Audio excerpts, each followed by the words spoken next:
क्योंकि मैंने एक नसीहत ये सुनी थी कि आपको अगर 100 रुपए की कोई जॉब दे रहा है तो आप उसको 1000 रुपए का जॉब करके दो। और फिर जो मेरा पोर्टफोलियो था डे बाय डे नीचे जा रहा था, I didn't know what to do with it. इसका करूंगा क्या?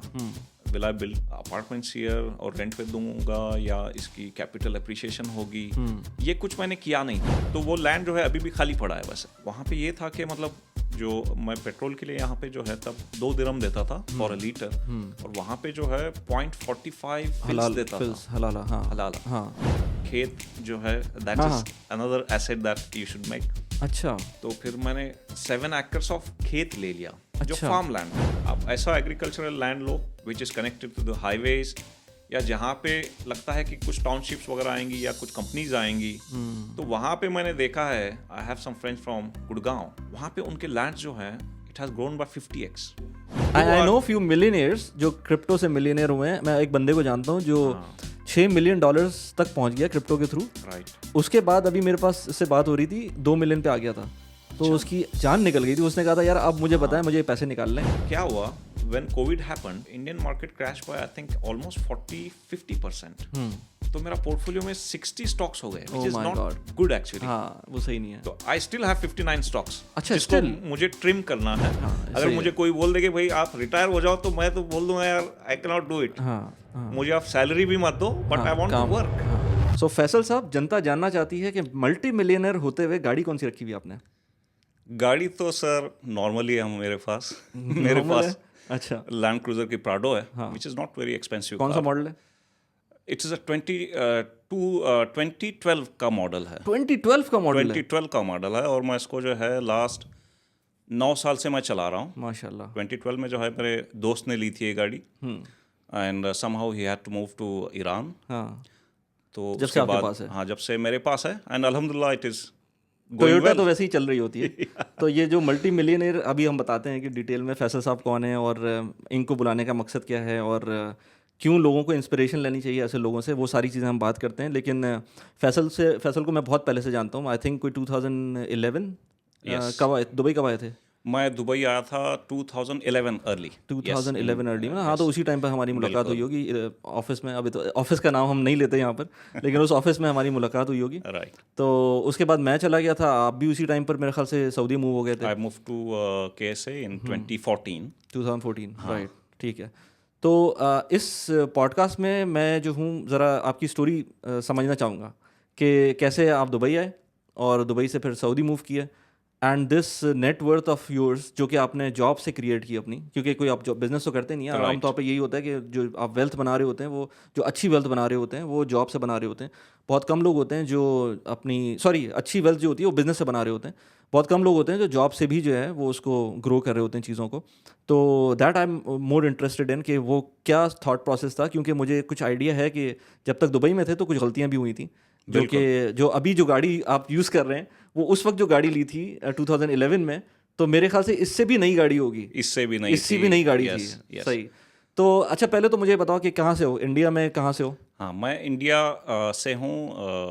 साउथ में एक स्टेट है कर्नाटका। अच्छा। वहाँ से I come from a small town known as Kurchi, हाँ, जहाँ की पॉपुलेशन इज अराउंड 1 लाख। तो for some reason I thought कि तुम हैदराबाद से थे, पता नहीं क्यों। नहीं, अपना जो थोड़ा स्लैंग आता है, I'm kind of close to Hyderabad. अच्छा। It's not very far from Hyderabad. अच्छा। और जो वहाँ पे जो लैंग्वेज हम बोलते हैं, it's kind of similar to what is spoken in Hyderabad. अच्छा। तो एक डायलेक्ट आता है राइट, हैदराबाद वाला, that's why we sound like Hyderabadis. Right. हाँ। अच्छा।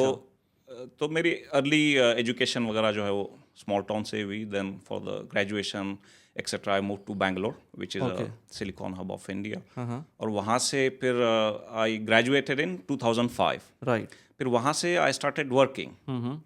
तो my first job was as a lecturer. I joined as a lecturer in the same college from where I got graduated. अच्छा। और फिर उसके बाद I jumped into telecom. मतलब मेरी लेक्चर जो जॉब थी, maybe it was for few months. फिर मैंने टेलीकॉम ज्वाइन किया, in which my salary, जब लेक्चर मैंने ज्वाइन किया, my first salary was 8,000 rupees, 8,000 INR. फिर I jumped to a telecom field in which the salary jumped to around 15,000 rupees. फिर उसमें ये था कि मेरा I wanted to create a niche, मतलब ऐसे नहीं कि just get comfortable with what you're doing, try to do something better. क्योंकि मैंने एक नसीहत ये सुनी थी कि आपको अगर 100 रुपए की कोई जॉब दे रहा है तो आप उसको 1000 रुपए का जॉब करके दो. That is how you grow. Plus you create value. Plus you create value. Yes. Give some value addition, right? So based on that, I got escalated within the organization. मेरी position वगैरह सही हो गई. In just 1 year, I was handling the WiMAX network for one of the largest OEM at that point in time. Then I was called to headquarters. जो company में मैं काम कर रहा था, उन्होंने बोला कि आप हमें जो है, we need someone like you to be present in our HQ to work as a technical pre-sales in WiMAX. तब WiMAX होता था. सही. At that point in time, there was no 3G as well in India. 3G आ गया था, लेकिन जैसे पाकिस्तान में भी 3G को इतना नहीं, WiMAX के स्टैंड अलोन ऑपरेटर्स चल रहे थे, तो वो उस टाइम पर 3G भी आ गया था, लेकिन WiMAX के बिल्कुल अलग एक डोमेन में चल रहा था, क्योंकि वो वायरलेस ब्रॉडबैंड कहते थे ना उसको. वायरलेस ब्रॉडबैंड था, and it was also working in unlicensed band as well. अच्छा. जो अनलाइसेंस्ड वाईफाई की बैंड थी, उस पे भी आप उसको ऑपरेट कर सकते थे in 5.7 gigs as well as 2.4 पे वो चलता था. तो it was kind of easy for operators to run the business. तो उसमें मैंने किया. देन मेरा मोटिव ये था कि to make money. My main motivation was to make money by doing good job. और मैं ये समझ गया इन 3-4 years के इंडिया में रह के तो पैसा नहीं बनने वाला है. ये बात अभी भी ट्रू है कि इंडिया में? It is still true. अच्छा, still true. It is still true. Yes, I mean some people do get good jobs, but again tax comes into the picture. Of course. So when we talk about Gulf, tax यहाँ से जो है वो हट जाता है, तो जो भी आपकी इनकम है, सैलरी है, you get it in your hand. Yes. तो वो मेरे को समझ में आ गया इन 2-3 years के यहाँ पे रह के पैसे नहीं बन आप सकते. 100 का 1000 का भी काम करके दो, but you will not make money. You will not make money. You will make good progress. In 2008 I was already a deputy manager WiMAX. फिर मैंने सोचा कि this is not gonna work. Then I pushed my organization to send me abroad. अच्छा, multinational थी वो? It was a multinational company. अच्छा, okay. At that point in time, they were operating in Gulf, Americas. अच्छा. बहुत सारी countries में वो काम हाँ, कर रहे इंडिया थे. की कुछ ऐसी हैं ऑपरेटर्स भी बने हैं. सही. Then I got my first break to go to Philippines. अच्छा. Philippines में I was part of the LTE trial in 2009-2010 at that point in time. और फिर उसके बाद जब मैं वापस आया तो I was having something some skills that no one was having at that point in time. LTE no one was even heard of के LTE होता क्या है. सही. तो with that I got an opportunity to also go to Bahrain. Okay. तो Bahrain में मैंने जो है वो LTE प्लस WiMAX का some sort of benchmarking और ट्रायल्स वगैरह थे. It was like for 1 month. फिर उसके बाद I got an opportunity to come to UAE. Dubai. एक ऑपरेटर के साथ हमें काम मिला यहाँ पे. My company sent me here to look after their 3G networks. And then I got shifted to another operator who was planning to roll out 4G. सही. तो in 2011 I was handling the Sharjah area that time. So, I mean, I was part of the team who radiated the first LTE site in the northern area of UAE. Okay. And then after that, what I did, I was still on the Indian payroll, but I was getting per diem. जो मिल रहा होता है. But that was not sufficient. And at that point in time, there was a pressure as well from the family to get married. I was, I think, around 28-29. तो मेरा ये था कि then I need to find something locally. फिर मैंने जो है search किया etcetera. I did some interviews and I joined the OEM here within UAE. सही. And that gave me a great jump actually. हाँ, वो इंडिया से कंपेयर करें salaries. हाँ, तो it was a kind of, if I have to say, 5x jump compared to what I was getting in India. Including per diem. Yeah, if I include the per diem, it was like, let's say, 3x jump. 3x, okay. Of what I was getting in India plus the per diem. तो वो एक great jump था. Plus in India, even though my salaries were not high, लेकिन फिर भी उसमें से एक टैक्स का component जाता था.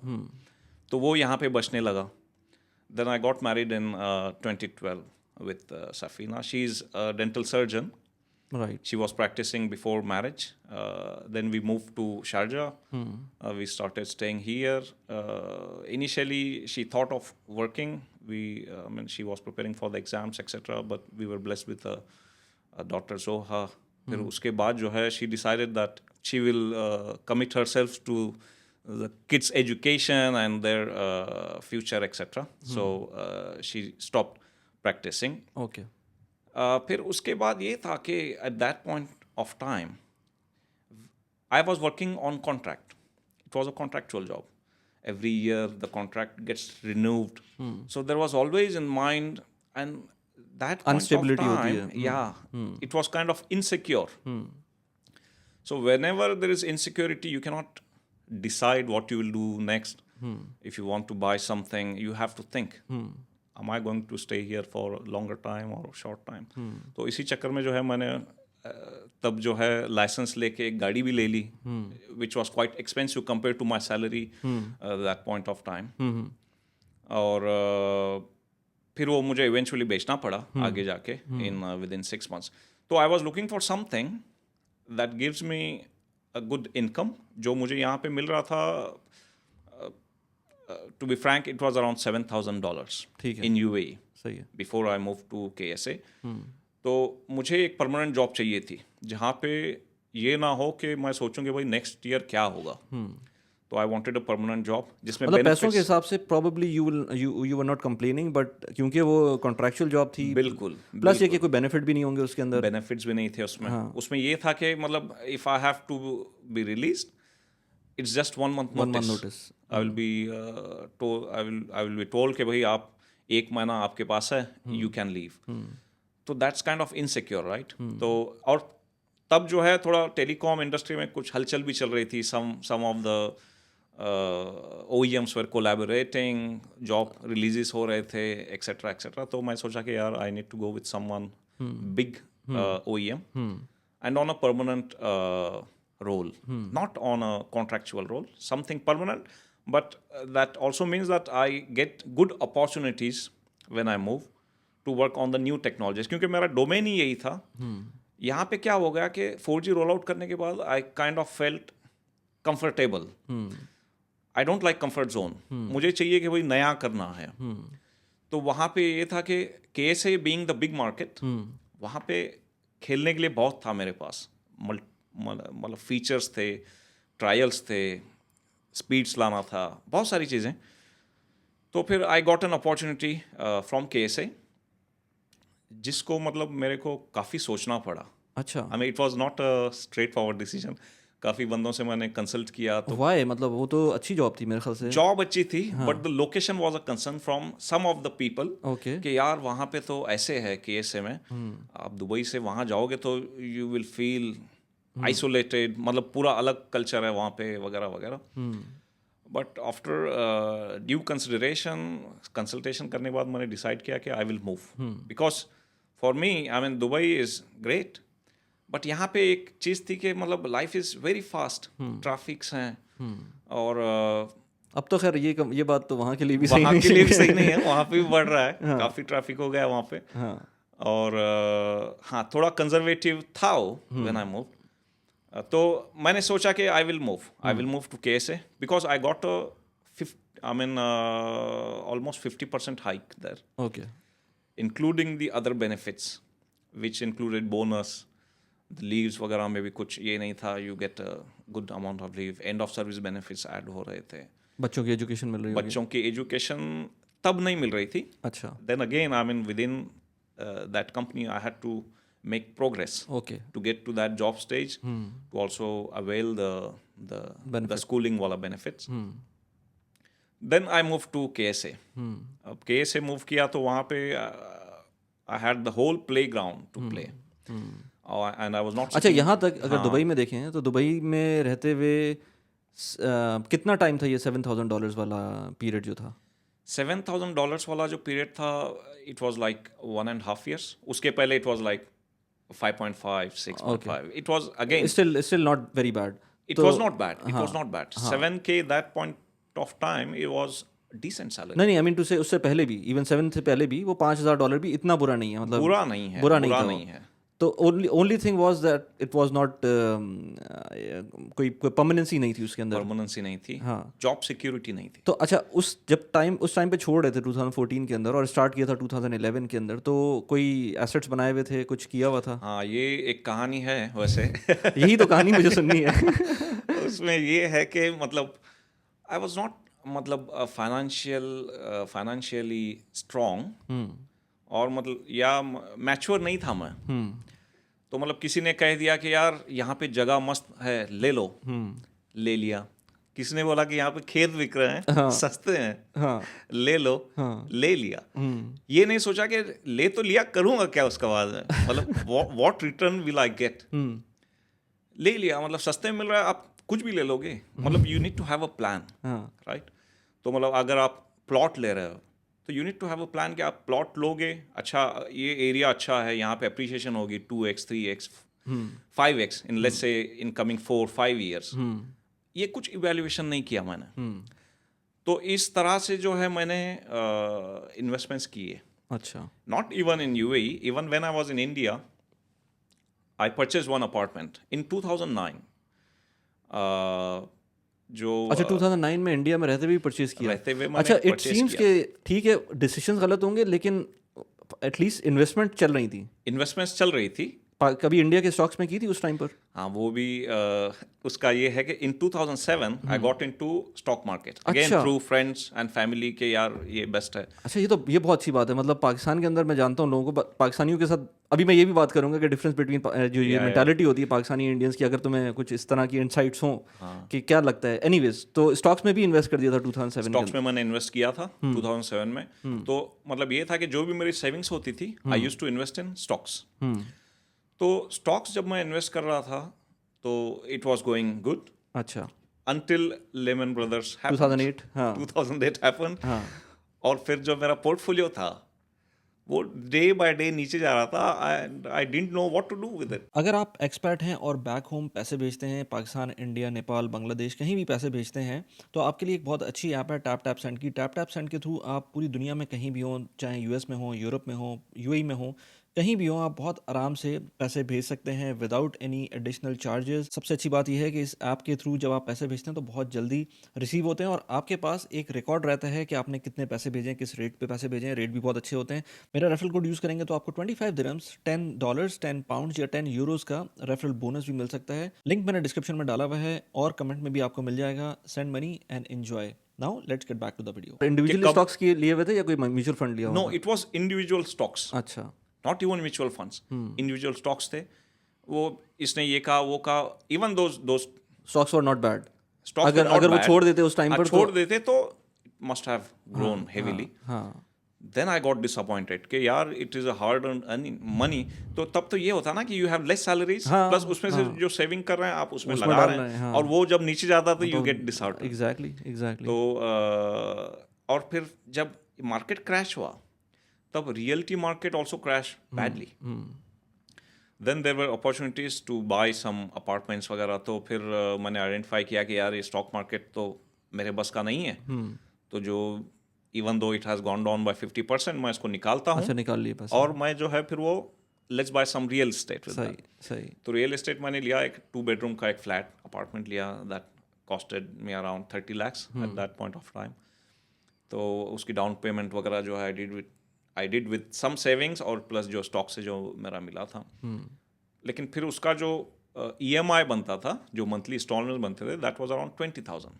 और तब मेरी सैलरी थी 2008-2009 जब मैंने लिया था वाज अराउंड 50,000। तो फिर उसके बाद मेरे पास कुछ बचता ही नहीं था। 20,000 वहाँ चले गए। तो even though there were opportunities again in stock market, But you don't have the I space. didn't have the space or capital to invest. हाँ। तो वो एक ब्लॉक हो गई मेरी मनी। तो फिर मेरे को लगा कि I made a bad decision ठीक है।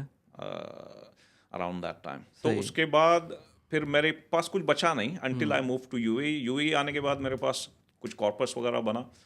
तो उसके बाद बिफोर आई लेफ्ट UAE तो मेरे पास एक कॉर्पस था। तो फिर वहाँ पे वही कि लैंड की डील आ गई। अच्छा। कि यहाँ पे जो है अच्छा वाला लैंड मिल रहा है ये वो, तो मैंने ले लिया land, which was when I look back I think was not a good decision, क्योंकि मैंने ड्यू डिलीजेंस नहीं किया था कि मैं इसका करूँगा क्या, will I build apartments here और रेंट पे दूंगा या इसकी कैपिटल अप्रिसिएशन होगी, ये कुछ मैंने किया नहीं था। तो वो लैंड जो है अभी भी खाली पड़ा है बस। अच्छा, अभी भी है वो? अभी भी है। अच्छा, इसका पॉइंट I देखें, did not अब ये sell. पॉइंट देखें, आपको पता था शुरू से, पता उस वक्त भी पता था कि स्टॉक्स अच्छी चीज़ है, क्योंकि आपने एक उसका टर्न देख लिया था। हाँ, लेकिन नीचे स्टॉक जाके से ये है वली भाई कि इन 2010 फिर मैंने डिसाइड कर दिया कि मैं स्टॉक्स पे एग्जैक्टली मैं यही कह रहा हूँ, जाऊंगा ही नहीं मैं ये अभी। मैंने खुद भी किया हुआ है ना। हाँ। 2008 में मैंने भी इन्वेस्ट किया था पाकिस्तान में, वही क्रैश की थी मार्केट, और मैंने सोच लिया था कि नहीं करूंगा। 11 में दोबारा इन्वेस्ट किया मैंने, वो ट्रेडिंग कर रहे थे हम लोग उस वक्त, उसमें भी वो नीचे गई मार्केट, फिर मैंने कहा नहीं जाऊंगा। उसके बाद मैंने फिर 2020 में स्टार्ट किया दोबारा से इन्वेस्ट करना। अच्छा। और जबकि जो बुरी इन्वेस्टमेंट्स थी खासतौर पर लैंड की, वो अपने साथ कैरी करते रहे, हम जिंदगी भर वो लेके जाएंगे उसको। बिल्कुल। तो हमारी गलती ये होती है कि हम जानते बूझते समझ में आ जाता है, तब भी जो है ना वो जो लैंड वाली चीज़ है ना, जो रियल एस्टेट है, वो वाकई आपको लगती है कि ये नहीं, ये सॉलिड है, इसको नहीं छेड़ते हम, क्योंकि वो स्टॉक्स में बाय सेल आप जो है ना अपने बटन से कर रहे होते हैं। बटन से करते हैं, तो this is a hassle. Land और अपार्टमेंट्स में ये है कि you can not sell the same day, you decide कि मतलब यार बेच दूंगा, चलो sell it, because that is also a big process actually. Exactly. Right? And in India it is still not very well organized, at least when it comes to the lands etc. ठीक है। तो वो बीच में agents आ जाते हैं, उनकी commission, ये commission, तो फिर और खुद की प्रेजेंस चाहिए आपको, बिल्कुल प्रेजेंस चाहिए, तो फिर आदमी कहता है यार रहने दो, अभी तक रखा है और थोड़े साल देख लेंगे अप्रिशिएट होगा या नहीं होगा। हाँ, ठीक है।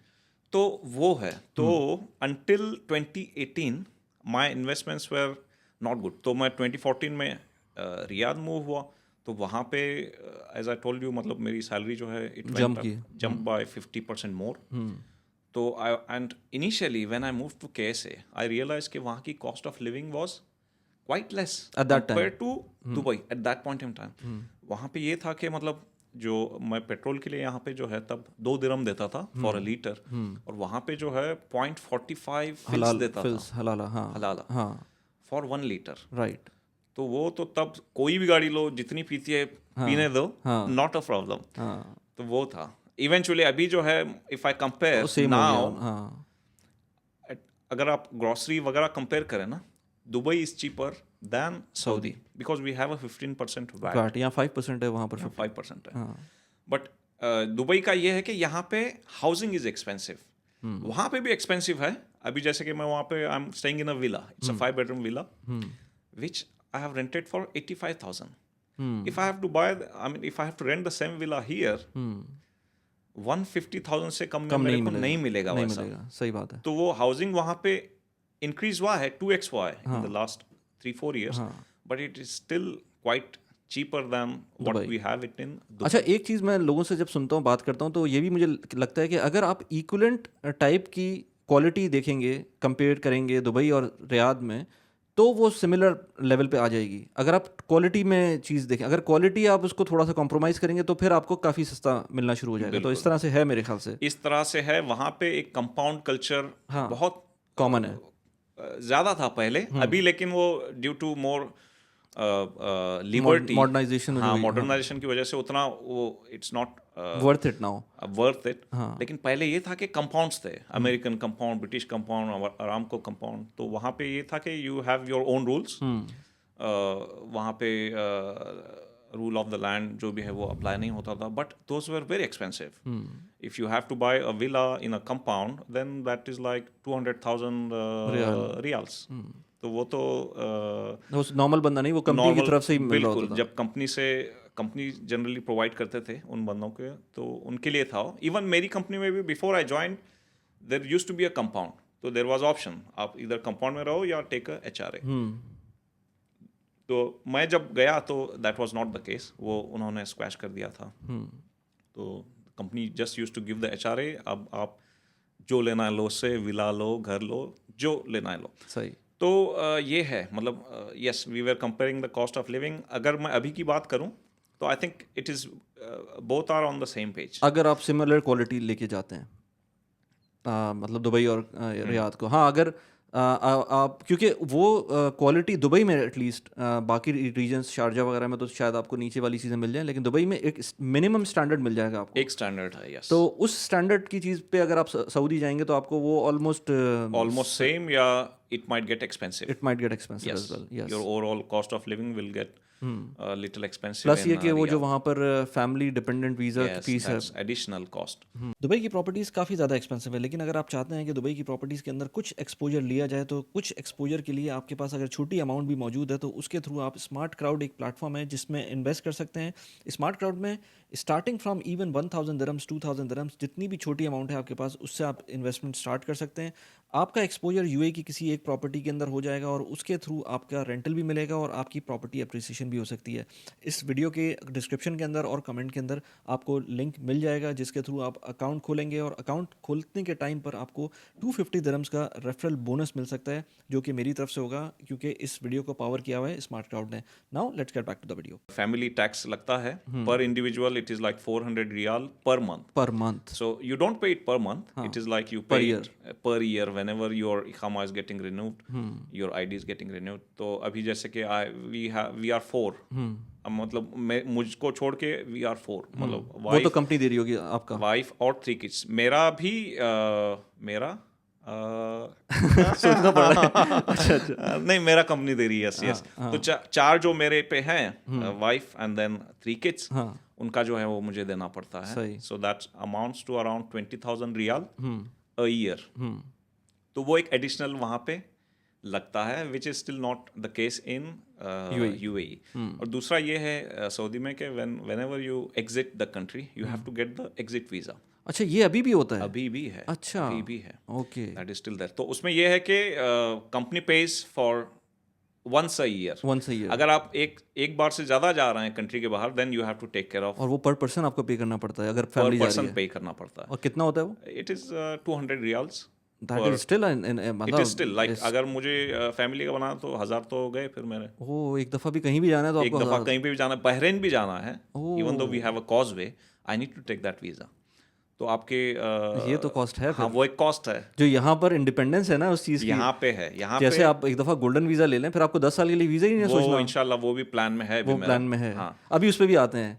तो अच्छा, जब यहाँ से जा रहे थे तो उस वक्त कोई सच एसेट्स नहीं थे? बहुत ज्यादा नहीं थे, मतलब थोड़े बहुत जो बना लिए थे? जो बनाए भी थे। एक मेरे पास अपार्टमेंट था इंडिया में, जिसका अभी भी मैं EMI ही दे रहा था। The good thing that I would have done that time के instead of buying that land, मैं ये था कि मैं उसका जो बचा हुआ पेमेंट था वो कर देता। That would have been a better deal.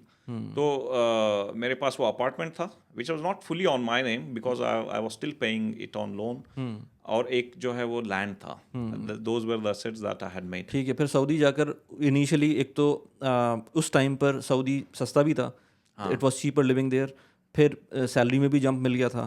फिर ओवरऑल ऑफिस की तरफ से भी थोड़ा सा एश्योरेंस थी कि चलो ये थोड़ा सा लंबा चल सकता है। तो ये सारी चीज़ें मेंटल पीस भी मिलता है बंदे को। मेंटल पीस मिलता है। तो उसमें फिर वहाँ पर क्या चेंजेस आए और कब किस टाइम? वैसे तो मैं ये नहीं पूछूंगा कि फाइनेंशियल अवेयरनेस, क्योंकि वो तो पहले से थी। मेरे ख्याल से कोई मेजर गलती नहीं की, क्योंकि ठीक है इन्वेस्टमेंट बंदा करता है उसमें गलतियाँ करता है, वो एक अलग चीज़ होती है। लेकिन एक होता है ना, बंदे को है ही नहीं कि इन्वेस्टमेंट करनी है। बहुत सारे ऐसे लोग होते हैं जिन्होंने कभी सोचा ही नहीं कि इन्वेस्टमेंट करनी है। ऐसे लोगों से भी मिले होंगे? मिले हैं, अभी भी मिलता रहता हूँ ऐसे। अच्छा। और फिर कुछ लोग ऐसे होते हैं जो आपको वो कहते हैं, मतलब मुझे तो बहुत बोलते हैं कि क्या हर वक्त पैसों की बातें करते हो। मेरा तो यूट्यूब चैनल इसी चीज़ पर है तो मैं तो वही बात करूँगा। लेकिन वैसे भी अगर आप सोच रहे हैं फाइनेंशियली इंडिपेंडेंट होने का, जो कि तुमने बताया था कि फायर नंबर तुम्हारा है, अभी उस पर भी मैं पूछता हूँ कि फायर नंबर किस तरह रियलाइज़ किया था कि इंडिया का क्या फायर नंबर है और लेट्स से गल्फ कंट्रीज़ में अगर रहना है तो वहाँ का क्या फायर नंबर, तो किस तरह से वो कैलकुलेशन की थी? इंडिया का जो है फायर नंबर मैंने डिसाइड किया था इन 2018-2019 कि it should be 50x of my annual expenses. जो अगर मैं इंडिया में अभी जाऊंगा तो वो जो भी एक्सपेंसेस होंगे उसका 50x मेरा होना चाहिए। Even though 50x is very aggressive. It is like you don't have to worry India at all. क्योंकि इंडिया में क्या है, इन्फ्लेशन इज रैम्पेंट। इन्फ्लेशन बहुत ज़्यादा है। मतलब इवन जो आप डॉक्यूमेंट्स वगैरह में देखते हो, पेपर वगैरह में देखते हो, न्यूज़ वगैरह में, that's not the exact reality. क्योंकि मैं जब एवरी ईयर जाता हूँ तो मुझे पता चलता है कि ये चीज़ जो है यार लास्ट ईयर 100 में मिल रही थी, अभी 150 में मिल रही है।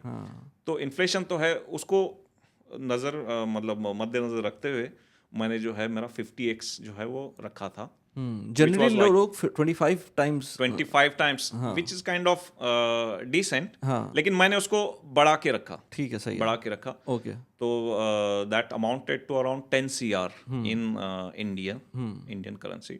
तो वो अल्हम्दुलिल्लाह से I reach that milestone 2 years ago। तो वो मैंने तो इंडिया के हिसाब से तो फायर अचीव कर लिया था। इंडिया का फायर अचीव हो गया। Then I had also defined my Gulf fire which was again for Gulf में मैं उतना लिबर्टी नहीं ले सकता, तो आई वेंट विद 25x। अच्छा, स्टैंडर्ड चेंज हो गए। स्टैंडर्ड्स चेंज हो गए क्योंकि यहाँ पे ये है कि मतलब इन्फ्लेशन है यहाँ पे, but it is not very high. मतलब कुछ चीज अगर फिर यहाँ आपके एसेट्स भी यहीं पर होंगे या यूएस बेस्ड होंगे, तो उसमें भी आपको जो रिटर्न्स हो रहे होंगे वो भी आपको यहीं के हिसाब से होंगे। बिल्कुल, क्योंकि यहाँ पे एक मेरा जो गल्फ में जो कंपोनेंट है विच इज रियल एस्टेट। तो जहाँ तक मैंने देखा है आपका inflation is also directly proportional to your real estate. जब इन्फ्लेशन बढ़ेगी आपके रियल एस्टेट के प्राइसेस बढ़ेंगे, रेंटल बढ़ेगा आपका। इन्फ्लेशन अगर लो होगा तो रेंट्स भी कम होंगे और रियल एस्टेट की जो बाइंग का जो ये है वो भी कम लेकिन होगा। दुबई थोड़ा सा डिफरेंट इस मामले में है कि ये थोड़ा सा साइक्लिकल भी होता है और एक्सटर्नल फैक्टर्स के ऊपर भी डिपेंड करता है। कभी कभी आपकी रियल एस्टेट काफ़ी ऊंची चली जाती है, इन्फ्लेशन ओवरऑल वैसे नहीं बढ़ रही होती है लेकिन रेंट्स बढ़ जाते हैं या प्रॉपर्टी प्राइस बढ़ जाती है। और कभी कभी उल्टा भी होता है। हमने 2-3 साइकिल्स ऐसी देखी हैं जिसमें इन्फ्लेशन बढ़ रही थी लेकिन रियल एस्टेट की प्राइसेस नीचे गए थे। ये एक्सटर्नल फैक्टर्स पे भी बहुत ज़्यादा डिपेंड करता है यूएई के अंदर। डेमोग्राफिक चैलेंजेस हैं यहाँ पे, but again I mean looking at the option that I had India और यहाँ पे, तो if I compare the return on investment, तो दुबई को कोई चैलेंज नहीं कर सकता इन टर्म्स ऑफ रियल एस्टेट। तो अगेन तो जब मैं अपनी अभी इन्वेस्टिंग जर्नी बता रहा था, तो even when I move to KSA I was making good savings. मतलब मेरे 70 to 75% सेविंग्स में जाते थे तब। I can fully understand. Yes, बिल्कुल। क्योंकि वहाँ पे स्पेंड करने के लिए ज़्यादा अपॉर्चुनिटीज थे भी नहीं, और then again it's a peaceful life. आप mostly you are going to the malls और पार्क्स, वैसा वहाँ पे लैविश कल्चर नहीं था, खाने पीने का कल्चर था। हाँ, बस घरेलू कल्चर था। तो I was able to save good amount of money, but again I was still not very अच्छा, एक चीज, यहाँ पर रहते हुए गाड़ी जो ली थी दुबई में रहते हुए, वो 2 साल पुरानी गाड़ी ली थी। Yes. और अपने हिसाब से तो सही थी वो, लेकिन जब वहाँ वापस गए उसमें इतना पैसे बचा भी रहे थे, फिर भी चलो SUV ली, लेकिन वो इतनी पुरानी थी। मतलब वो It was like 3 years old। 3 years old। और यहाँ पर जब गाड़ी ली थी तो 1-2 साल पुरानी। 1-2 साल पुरानी थी। तो ये कैसे आया था वहाँ पर गाड़ी लेते हुए? क्योंकि वहाँ पर तो बहुत स्पेस मिल गया था। स्पेस मिल गया था, लेकिन वही था मेरा कि नई गाड़ी जब भी आप लेते हो तो 1 साल में उसके पैसे टूट जाते हैं एटलीस्ट 30%, बी टोयोटा और व्हाटएवर कोई भी हो। तो मेरा यही था कि यार नया लेके मैं क्यों उसको ये करूं। और जो एक गाड़ी मैंने ली थी ये मेरे दोस्त की थी, तो पता था उसके उसमें खुद भी मैं कई बार जाता था। तो और दोस्त जो है वो मूव भी कर रहा था, मुझे भी रिक्वायरमेंट थी, उसको भी बेचना था, तो फिर मैंने ले लिया उसको इन 30-40% डिस्काउंट। तो that felt like a good deal to me. सही। तो वो उन चीज़ों में मैं सही था। पैसे जहाँ पे सेव करने हैं, सेविंग में मैं सही था, बट इन्वेस्टिंग में आई was still making mistakes. I was making mistakes. तो फिर मैंने जो है 2015, 2016, 17 वगैरह में मैंने I got influence from my friends from the home town कि यार खेत जो है that is another asset that you should make. अच्छा। तो फिर मैंने 7 acres ऑफ खेत ले लिया, जो फार्म लैंड है। अच्छा। वो it is still with me. तो जहाँ पे शुगर केन की क्रॉप्स वगैरह होती हैं, बट लेकिन अगर उसको इस तरह से मैं देखूं कि जो उसका रिटर्न आ रहा है is like hardly 2 to 3% of what I invested. Okay. Capital appreciation उसकी हुई है, let's say it has grown to 2x। Okay. But वो इंडियन टर्म्स में हुई है। इंडियन टर्म्स में हुई है। अभी मैंने जब यहाँ से जब मैंने भेज रहा था तो it was in riyals which is again directly pegged with the dollars. तो अगर मैं बेच के वो डॉलर भी लाता हूँ तो I will be just equal in dollar terms. अच्छा, ये इंटरेस्टिंग है, इसके बारे में मुझे पूछना है कि मुझसे भी बहुत सारे लोग पाकिस्तान में भी बोलते हैं कि यार एग्रीकल्चरल लैंड लेनी चाहिए, उसमें बड़ा फ़ायदा होता है। मैंने कभी भी इस बारे में सोचा नहीं है, मुझे नहीं पता, क्योंकि मेरा एक्सपीरियंस ही नहीं है उस चीज़ का, तो मुझे नहीं पता। लेकिन तुमने तो काम किया है इसके अंदर, तो आप हाँ, कुछ आइडिया है कि ये इसमें वाकई फ़ायदा होता है? फायदा होता है, हम्म। लेकिन आपको ये नहीं सोचना कि इससे जो क्रॉप आएगी मुझे उससे फायदा होगा। वो Okay. होगा, but that will be kind of 3 to 4% of what you will invest to buy that land. Hmm. लेकिन कैपिटल अप्रिशिएशन बहुत सही हो सकती है as far as you select the land जहाँ पे ग्रोथ के प्रॉस्पेक्ट्स हैं। आप ऐसा एग्रीकल्चरल लैंड लो which is connected to the highways, या जहाँ पे लगता है कि कुछ टाउनशिप्स वगैरह आएंगी या कुछ कंपनीज आएंगी। तो वहाँ पे मैंने देखा है, I have some friends from Gurgaon, वहाँ पे उनके लैंड जो हैं it has grown by 50x। उफ, वो 50x। रातों रात करोड़पति बन गए अभी। They don't know what to do with the money. तो ये है। अच्छा तो अच्छा। लैंड ऐसे है कि अगर आपकी किस्मत चमक जाए हाँ। तो you are a millionaire overnight. तो जब आप खरीदते हैं तो सलाह यही है कि आप ड्यू डिलीजेंस कर लें, आप उसको गोल बनाएं पहले तो, कि मतलब आप करोगे क्या इसका, मतलब where do you want to see the revenue coming from, is it from the crops, या is do you see a potential कि ये ग्रो होगा इन फ्यूचर। तो मेरे हिसाब से ये है कि जहाँ पे ग्रोथ ज़्यादा है, जहाँ पे मतलब हाउसिंग वगैरह बढ़ रही है, हैबिटेट्स जहाँ पे बढ़ रहे हैं, वहाँ पे लो, ताकि आप अभी फार्म लैंड लोगे, बाद में जब वहाँ पे लोग रहने लगेंगे आसपास, तब आप प्लॉट्स डाल के उसको जो है दे सकते कुछ हैं इसमें per square किस्मत feet भी से। होती है ना, कि जैसे मैं पाकिस्तान की एग्जांपल है कि 2 लोगों की, कि उन्होंने लिया और वहाँ पर एयरपोर्ट अनाउंस हो गया। बिल्कुल। तो अब ये तो किस्मत से है कि अब नहीं, आपको ये किस्मत से भी नहीं है। थोड़ा सा, हाँ, इनसाइट्स हो सकती हैं। थोड़ा इंसाइट्स बहुत होती हैं जनरली, जब भी एयरपोर्ट्स वगैरह ऐसे अनाउंस होने से पहले जो है, बाद में पता चलता है कि साइड वाले जो पूरे लैंड्स वगैरह हैं, जो मेजर अपने ऊपर वाले जो रहते हैं वहाँ पे, हाँ। उन्होंने खरीद के ऑलरेडी रखा हुआ है, हाँ। और उनकी उन्होंने वैल्यू जो है, मतलब कॉमन मैन के लिए तो कोई इंसाइट नहीं होगी। कॉमन मैन के लिए कोई इंसाइट्स नहीं होते हैं, और इनफैक्ट कॉमन मैन के लिए और ज़्यादा स्ट्रगल रहता है वहाँ पे। There will be a big push from the top guys कि आप बेच दो, या ये पाकिस्तान में तो अभी रिसेंटली एक सीन हुआ है, और ऐसा सीन हुआ है कि खैर मैं पॉडकास्ट पे भी नहीं बोल सकता, वो सबको पता है, लेकिन उस बेचारे को काफ़ी ज़्यादा पुश हुआ था फ्रॉम द वेरी टॉप कि छोड़ दो अपनी ज़मीन। राइट, छोड़ दो अपनी ज़मीन, नहीं तो ये हो जाएगा, वो हो जाएगा। अब ये वो चीज़ें तो होती ही रहती हैं, और हम क्या है कि हम एक दिन में भूल भी जाते हैं। तो उस चक्कर में जो है, जो छोटे पार्टीज रहते हैं, they come under a big stress actually. तो खैर, तो 2018 में एग्रीकल्चरल लैंड में भी एंटर हो गए थे। 2015 से 2017। अच्छा, ओके। फिर 2018 में एक ऐसा इवेंट हुआ, आई लॉस्ट माई फादर। अच्छा, ओके। अल्लाह उनको जन्नत नसीब करे। तो 2018 में आई लॉस्ट माई फादर। तो मैंने ये रियलाइज़ किया कि उन्होंने जो अपने काम थे, उन्होंने अपने पूरे काम किए, बच्चों को पढ़ाया। We are 5 brothers. अच्छा। 4 बंदों को उन्होंने इंजीनियर बनाया और शादियां करवाई, और वो रुखसत कर गए। तो फिर मैंने सोचा, यार मैंने जो अभी तक जो 13 साल से जो मैं जॉब कर रहा हूँ, मैंने क्या बनाया है, मतलब उससे क्या इनकम आ रही है, मतलब अगर मुझे कुछ हो जाता है तो मेरी फैमिली के पास कुछ है कि मतलब वो उससे कुछ इनकम वगैरह आए। तो फिर मैंने जब रियलाइज़ किया, तो मैंने कुछ भी नहीं बनाया था, मतलब बनाया था, but it was not giving me any passive income, या जहाँ से इनकम जनरेट हो। अच्छा, स्टॉक्स में उस वक्त तक नहीं किया था दोबारा से? नहीं किया था। अच्छा, नहीं किया था। स्टॉक्स में जो मैंने 2008 2009 में जो करने के बाद किया एग्जिट था, किया, फिर नहीं किया कुछ? मैंने फिर वो डीमैट अकाउंट एक होता है अपने वहाँ पे, वो मैंने क्लोज कर दिया। अच्छा, क्लोज ही कर दिया था कि यहाँ से भी कुछ नहीं कर सकते। मतलब सोचना ही नहीं है इसके बारे में भी ना। अच्छा अच्छा, ठीक है। मतलब ये तो मतलब फिर लोग जब नीचे जाता है ना, तो फिर लोग बोलते हैं ये तो जुआ है, मैंने पहले ही बोला था। ये तो मतलब गैम्बलिंग है। सही है। तो फिर वो मेरे दिमाग में बैठ गया कि यार ये ऐसी चीज़ है, मतलब मेरा ये था कि जो चीज़ समझ में नहीं आती उसको मत करो। ओके, ठीक है। और मतलब जो कुछ समझा है, दूसरा कुछ समझा है कि ये अच्छा है, तो फिर वो करो। सही। तो एक रियलाइजेशन हुई कि यार ये सही नहीं है। अभी मेरे को ऐसे एसेट्स बनाने हैं जिससे जो है एक रेगुलर इनकम आए, और वो एसेट्स भी ग्रो करें। ऐसे नहीं कि मतलब स्टैग्नेंट रहें। मतलब आई शुड, मेरा एक रूल ये बनाया कि मैं अगर 100 रुपये डाल रहा हूँ, तो मुझे ईयरली वहाँ से 15 रुपये आने चाहिए। ठीक है। इधर इन terms of my rental income, passive income, या कैपिटल अप्रिशिएशन। तो वो रूल मैंने बनाया। तो देन आई स्टार्टेड।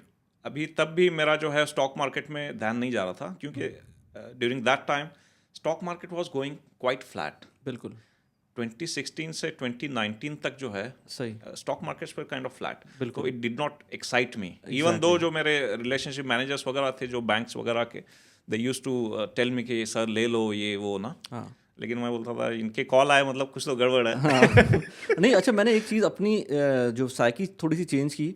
अगर आपको ऐसी चीज़ में इन्वेस्ट करना है जो आपको एक्साइट नहीं कर रही है लेकिन वो समझ में आ रही है कि वो शायद सही हो, तो उसमें कोई ऐसी चीज़ पिक करें जिसमें थोड़े बहुत डिविडेंड्स या रेंटल कुछ आ रहा हो उसमें। राइट, अगर 1% भी आ रहा है लेकिन आपको पता है फ्यूचर में ग्रो कर सकता है, तो आपको एक थोड़ा सा होगा कि यार कुछ तो मिल रहा है ना इसके अंदर। राइट, अगर वो प्लॉट ले लिया और प्लॉट कुछ भी नहीं दे रहा है और आपको लग रहा है पता नहीं क्या होगा इसके साथ, हो सकता है 5 टाइम्स हो जाए लेकिन पता नहीं कब होगा, तो वो आपको तंग कर सकता है। तंग लेकिन कोई चीज़ पैसिव इनकम दे रही है ना और वो इवेंचुअली आपको एकदम से कोई ग्रोथ भी दे सकती है, वो बड़ा फ़ायदा करती है और आपको अपनी माइंडसेट थोड़ा सा चेंज करना पड़ता है उसके लिए। बिल्कुल बिल्कुल बिल्कुल।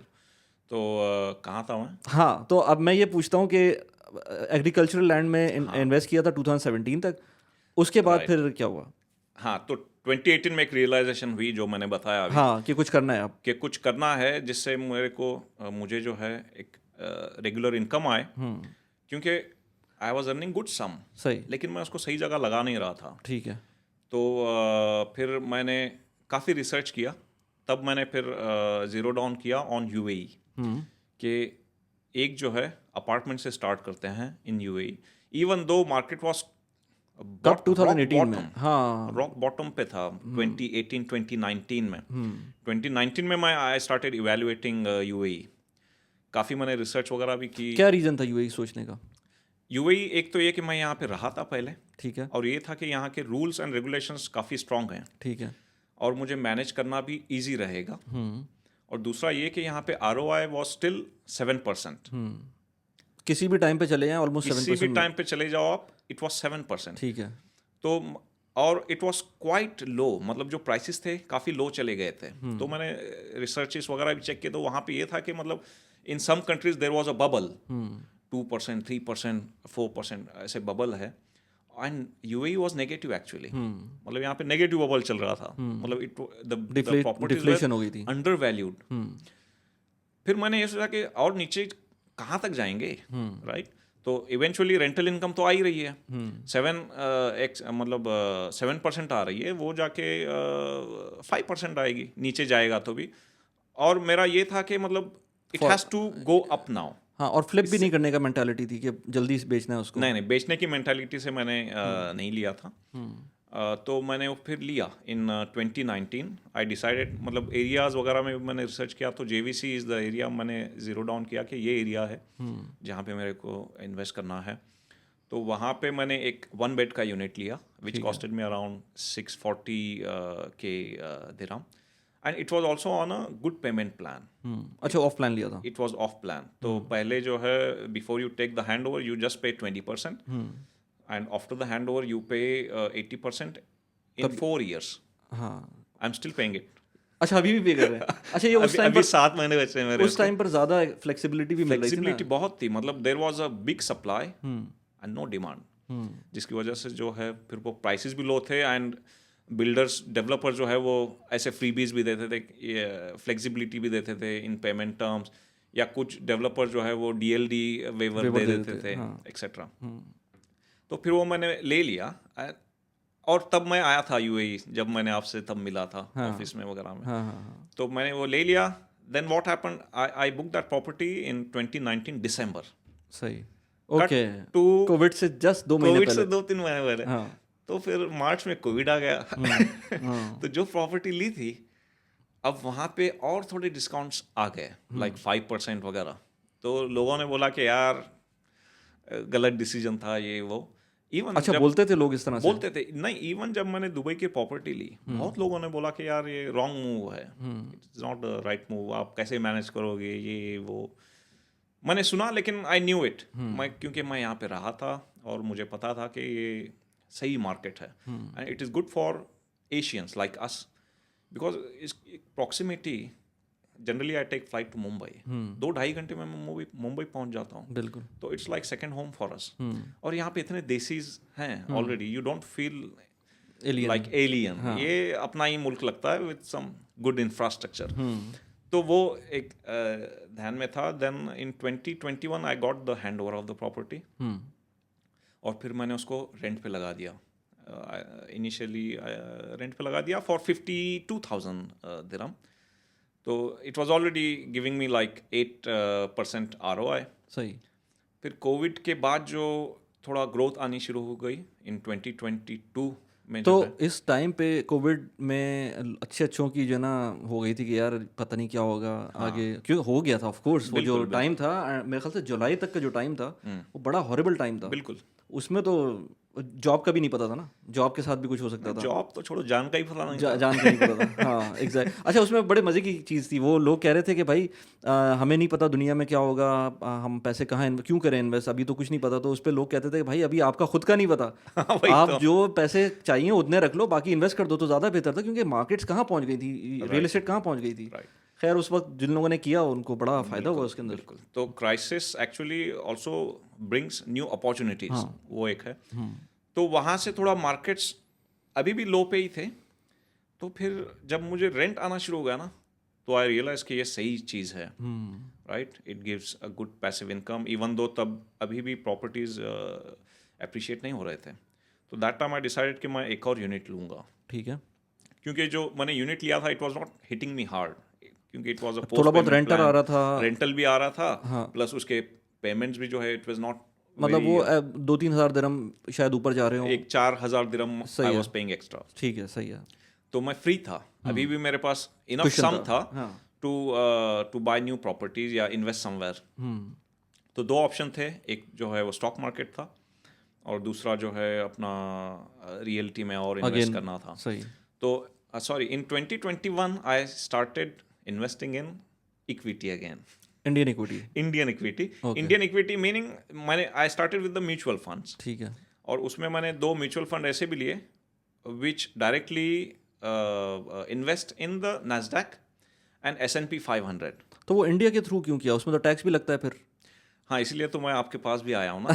बरका का अकाउंट वगैरह कैसे खोलना है. अच्छा. हाँ, मतलब ये पॉइंट अगर इंडियन इक्विटी में करना है वो तो ठीक है, लेकिन यहाँ रहते हुए इंडिया के थ्रू यूएस में स्टॉक मतलब इन्वेस्ट करना वो बेकार है. वो तो आपको. हाँ, तो एक तो मुझे अभी तक भी क्लियर चैनल पता नहीं है. अच्छा, कि मतलब यूएस के अगर म्यूचुअल फंड्स वगैरह हैं तो हाउ टू इन्वेस्ट, और अगर उसको मुझे इनकैश करना है हाउ दैट विल वर्क. अगर आप यूएस के स्टॉक्स में इन्वेस्ट करना चाहते हैं और आप जीसीसी कंट्रीज़ के अंदर रहते हैं तो आपके पास एक बहुत अच्छा प्लेटफॉर्म है बराका का. बराका के थ्रू आप यूएस के स्टॉक्स में सीमलेसली इन्वेस्ट कर सकते हैं without any worries, without any hassle. बहुत आराम से इन्वेस्ट कर सकते हैं. मैं खुद भी बराका के थ्रू इन्वेस्ट करता हूँ यूएस के स्टॉक्स के अंदर, भले वो स्टॉक्स हों लाइक अमेजॉन, गूगल, माइक्रोसॉफ्ट, या फिर आपके पास ETF हों जिनके अंदर आपको इन्वेस्ट करना है.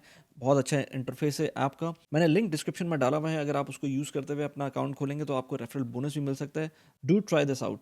Now let's get back to the video. नहीं, वो बहुत आसान है यार. मतलब अच्छा, उसमें इस तरह से है कि मल्टीपल प्लेटफॉर्म्स हैं, हर प्लेटफॉर्म के अपने प्रोज एंड कॉन्स हैं. जो यूनिवर्सल प्लेटफॉर्म जो बहुत ज़बरदस्त प्लेटफॉर्म है वो है इंटरैक्टिव ब्रोकर का. जो लोग गल्फ़ में रहते हैं वो ज़्यादातर वही यूज़ करते हैं. लेकिन एक तो ये कि उसके लिए आपका पोर्टफोलियो साइज़ बड़ा हो तो ज़्यादा बेहतर है. अच्छा. और आप जब इन्वेस्ट कर रहे हैं तो हर दफ़ा जो एक अमाउंट इन्वेस्ट कर रहे हैं वो $5-6 हज़ार, $3,000, $4,000 इतनी तो होनी चाहिए. क्योंकि जब आप ट्रांसफ़र करते हैं पैसे तो उसमें एक चार्जेस कट रहे होते हैं. प्लस ये कि उसका अकाउंट इटसेल्फ खोलना भी मुश्किल होता है. कभी कभी महीनों लग जाते हैं, वो अकाउंट ही नहीं खुलता है. तो वो उसके क्योंकि वो US बेस्ड कंपनी है, आयरलैंड में होता है उसका हेड ऑफिस. ये उसमें एक मसला है कि आपका अकाउंट खुलता भी नहीं है आसानी से. वो खुल जाता है तो फिर वो उसमें उसको फंड करने के लिए आपको पैसे US भेजने पड़ते हैं. उसका काउंटर ये है कि आपके पास जो यहाँ के लोकल प्लेटफॉर्म्स हैं जिसमें बराका हो गया, सर्वा हो गया. अच्छा, तुम सऊदी में क्योंकि हो तो उसके लिए तुम्हारे लिए डजंट मैटर कि तुम बराका में खोलो या सर्वा में खोलो, क्योंकि दोनों में तुम्हें सऊदी से पैसे ट्रांसफ़र करने में थोड़ा बहुत चार्जेस तो लगेंगे. अच्छा. जो UAE में लोग रहते हैं उनके लिए बेहतर ये है कि वो सर्वा में खोल लें, क्योंकि उसके चार्जेस कोई नहीं होते, वो लोकल ट्रांसफ़र होता है जब भी आप उसको फ़ंड करते हैं. लेकिन दोनों प्लेटफॉर्म अच्छे हैं. और भी प्लेटफॉर्म्स हैं लेकिन मैं इन दोनों में की बात करता हूँ. इन दोनों को मैं जानता हूँ, काफ़ी अर्से से कर रहा हूँ. To be on the safe side, don't directly invest in like individual stocks. Apple, लोगों को बहुत होता है ना कि एनवीडिया में ले लेते हैं, ये ले लेते हैं. वो ठीक है, आप फंड मनी के लिए कर लें, जिसको समझ में आता है वो कर ले. लेकिन मैं जो नया लोग स्टार्ट करते हैं मैं उनको मना करता हूँ कि डायरेक्ट ना करें. म्यूचुअल फंड्स भी एक ऑप्शन हो सकता है, लेकिन उससे आसान ऑप्शन है ETF. तो आप एक्सचेंज ट्रेडेड फंड ले लें. चाहे वो टोटल मार्केट का ले लें, चाहे वो S&P का ले लें, चाहे वर्ल्ड मार्केट का ले लें। बाय द वे कुछ लोग ऐसे हैं, मैं इनको यहाँ यूएई में जानता हूँ, 2-3 मिलियन डॉलर्स के टोटल एक स्टॉक के अंदर इन्वेस्ट किया हुआ है। और वो क्या स्टॉक है? वो है टोटल वर्ल्ड मार्केट का स्टॉक। उसमें क्या होता है वो कि आप पूरी दुनिया की जो टॉप की कंपनीज है ना, आप उसके अंदर इन्वेस्ट कर देते हैं और फिर आप उसमें करते रहते हैं। आप ये नहीं सोचते कि मुझे यूएस में स्टॉक में इन्वेस्ट करना है, मुझे इंडिया के स्टॉक्स में इन्वेस्ट करना है, मुझे लेट से चाइना के स्टॉक्स में इन्वेस्ट करना है। वो कुछ भी नहीं है। वो उसमें जो टॉप लेट से 100 कंपनीज हैं या 500 कंपनीज हैं, वो ऑटोमेटिकली रीएडजस्ट करता रहेगा और उसके अंदर आप इन्वेस्ट करते रहेंगे। उसका फ्लिप नुकसान ये होता है कि वो उसका रिटर्न इतना ज़्यादा नहीं होता। उसका रिटर्न थोड़ा कम होता है, लेकिन उसका फ़ायदा ये होता है कि अब एक टाइम ऐसा आया था कि 2020 से लेकर 2010 तक या 11-12 तक यूएस की स्टॉक मार्केट बिल्कुल फ्लैट रही थी। तो अगर आपने यूएस में स्टॉक में इन्वेस्ट किया होता ना, तो आपके 10 साल 15 साल फ्लैट रहते, कुछ नहीं होता उसमें। अगर आपने उसी टाइम पर इस स्टॉक में इन्वेस्ट किया होता, इस ETF में इन्वेस्ट किया होता, तो आपका कुछ ना कुछ ग्रोथ मिल जाती, क्योंकि वो वर्ल्ड ETF को वर्ल्ड स्टॉक्स को ट्रैक कर रहा था। तो वहाँ पर उसमें आपको ग्रोथ मिलती। अब जैसे यूएस के स्टॉक्स अच्छे चल रहे हैं आजकल, तो आपने अगर इस स्टॉक को लिया होगा तो इसकी ग्रोथ उतनी नहीं होगी। तो जो लॉन्ग टर्म सोचते हैं ना कि 50 साल 60 साल पे छोड़ देना है इसको, उसके लिए बेस्ट है ये कि आप उसमें, बहुत सारे लोगों को मैं जानता हूँ उन्होंने घर भी नहीं लिए हुए, सिर्फ इसके अंदर इन्वेस्ट किया हुआ। वो उनको पता है इसमें ग्रोथ भी आएगी, डिविडेंड्स भी आ रहे होते हैं, सब कुछ होता है। आपको पता है कि वर्ल्ड में क्या हो जाएगा, कोविड आ जाएगा ना, कोविड के बाद क्या होगा, वापस दोबारा से बाउंस बैक हो गई पूरी दुनिया। तो इसलिए वो उस चीज़ में कर रहे होते हैं। तो उसका जो मेजर अच्छा प्लेटफॉर्म है वो IBKR है, इंटरैक्टिव ब्रोकर। लेकिन टू स्टार्ट विद, सर्वा बराका के अंदर स्टार्ट कर सकते हैं। सर्वा के अंदर आप इंडिविजुअल स्टॉक्स भी ले सकते हैं, ETF भी ले सकते हैं। और सर्वा के अंदर एक और ऑप्शन है कि जो आप चाहते हैं कि बिल्कुल ही आपको कुछ नहीं समझ में आता, तो आप रोबो इन्वेस्टर प्लेटफॉर्म भी उनका है।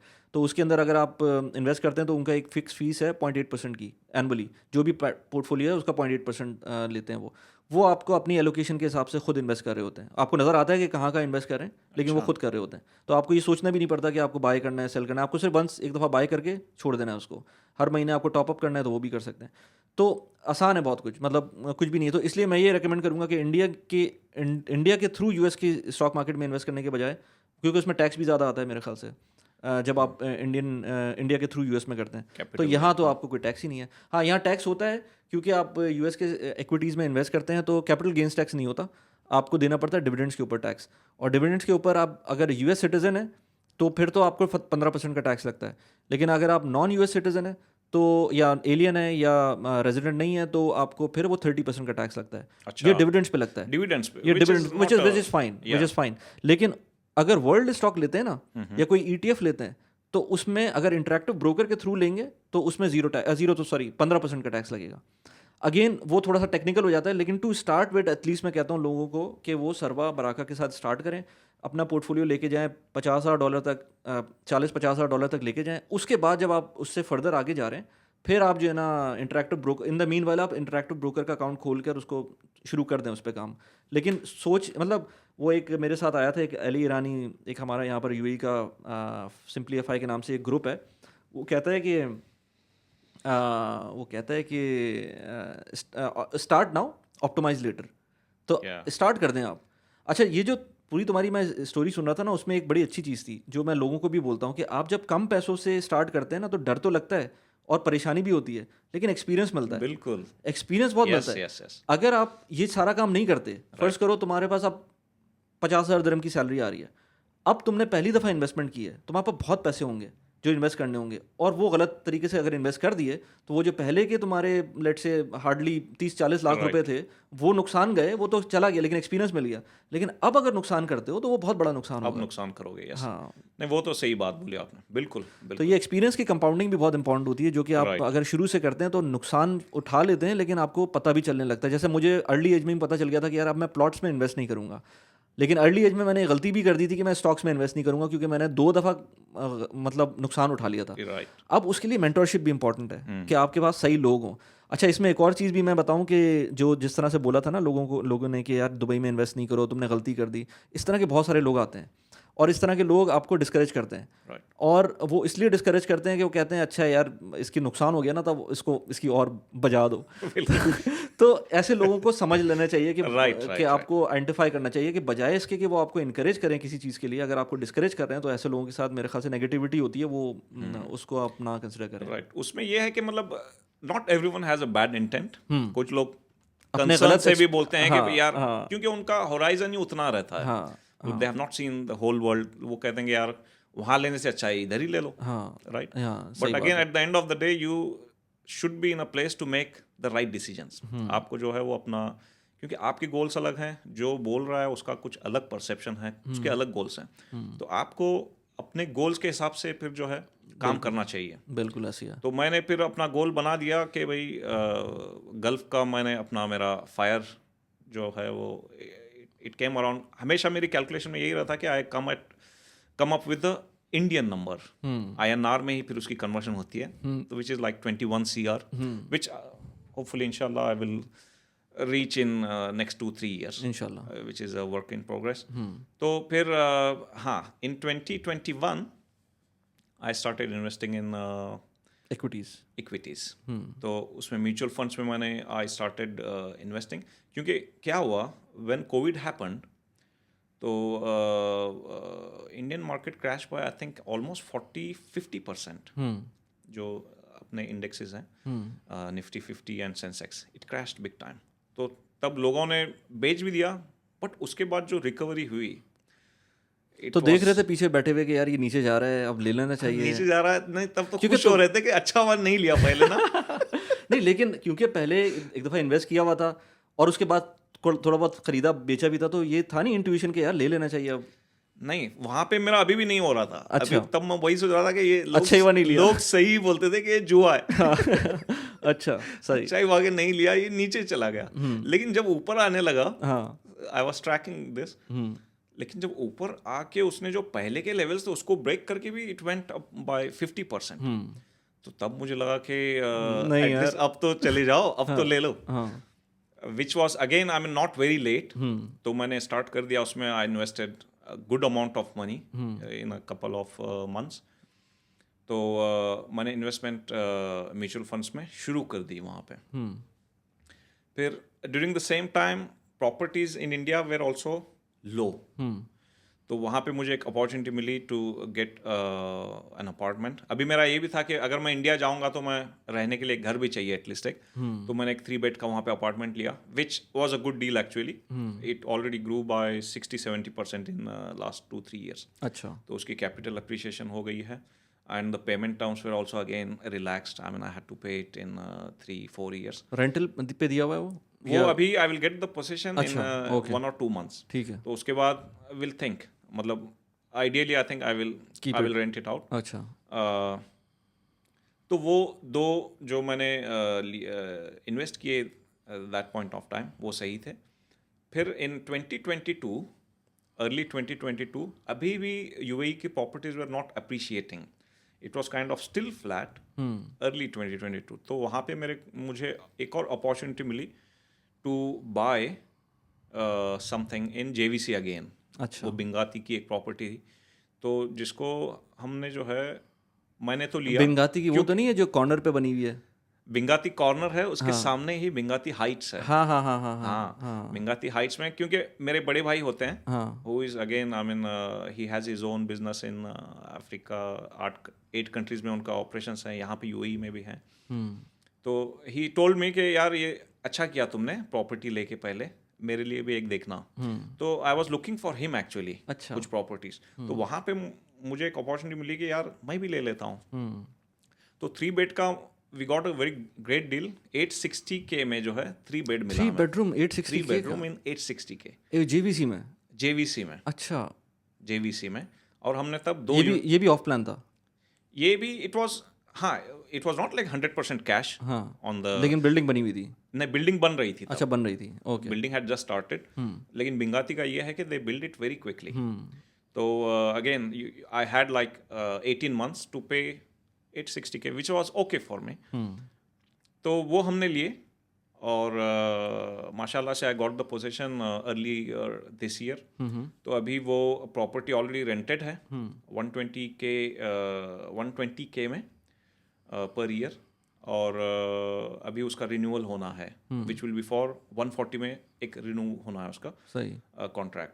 तो और उसका जो कैपिटल अप्रिसिएशन है अभी, it is reselling for 1.7 million now. So double से ज़्यादा हो गया वो? डबल से ज़्यादा हो गया।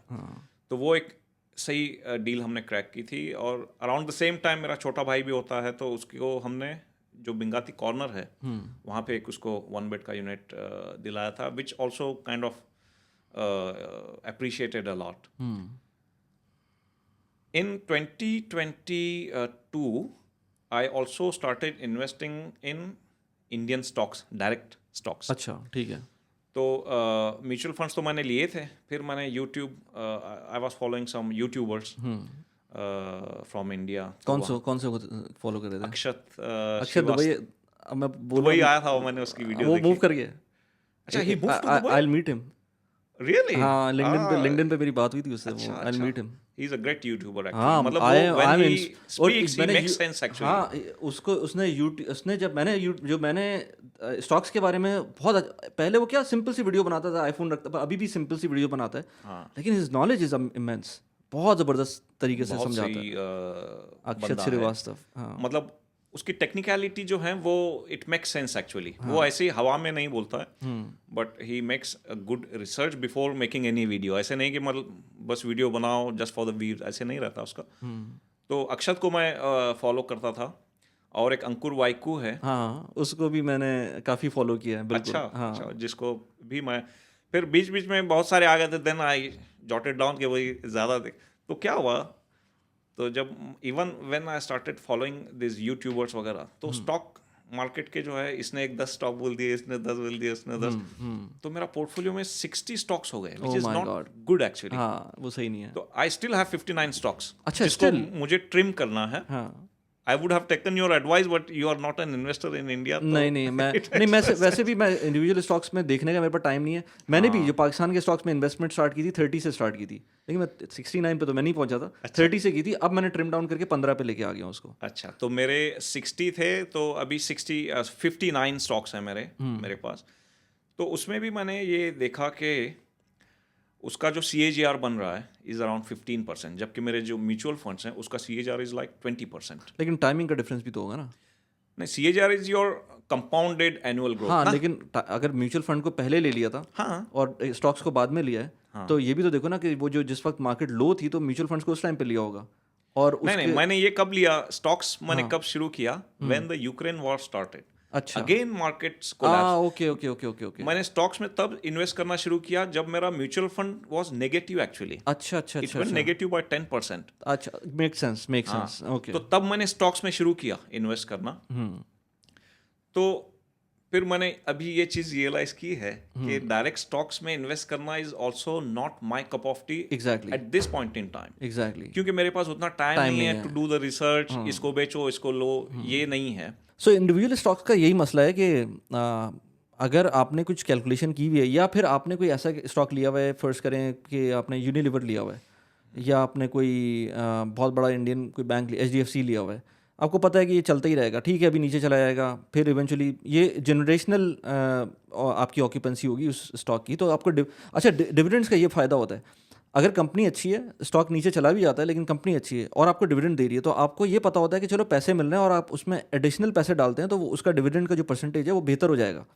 लेकिन अगर डिविडेंड नहीं मिल रहा होता और सिर्फ वो ग्रोथ की बेसिस के ऊपर आप ले रहे होते हैं, तो वो फिर आपको डर भी लगता है उसके अंदर। बिल्कुल बिल्कुल। तो इवन दो जो मेरे स्टॉक्स हैं उसमें कुछ स्टॉक्स हैं जो अच्छा डिविडेंड देते हैं, जैसे कि इन्फोसिस है, ITC है, तो वो डिविडेंड भी आता रहता है। But again it's better to invest through mutual funds, at least मैंने ये जाना है। अगर आपके पास टाइम नहीं है तो बेटर ये है कि म्यूचुअल फंड में इन्वेस्ट करें, क्योंकि वहाँ पे एक ऑलरेडी फंड मैनेजर है who is taking care of कि भाई किसको कब लेना है, कब बेचना है, वगैरह वगैरह। Definitely we can not beat them in terms of competency. तो definitely they take some charge.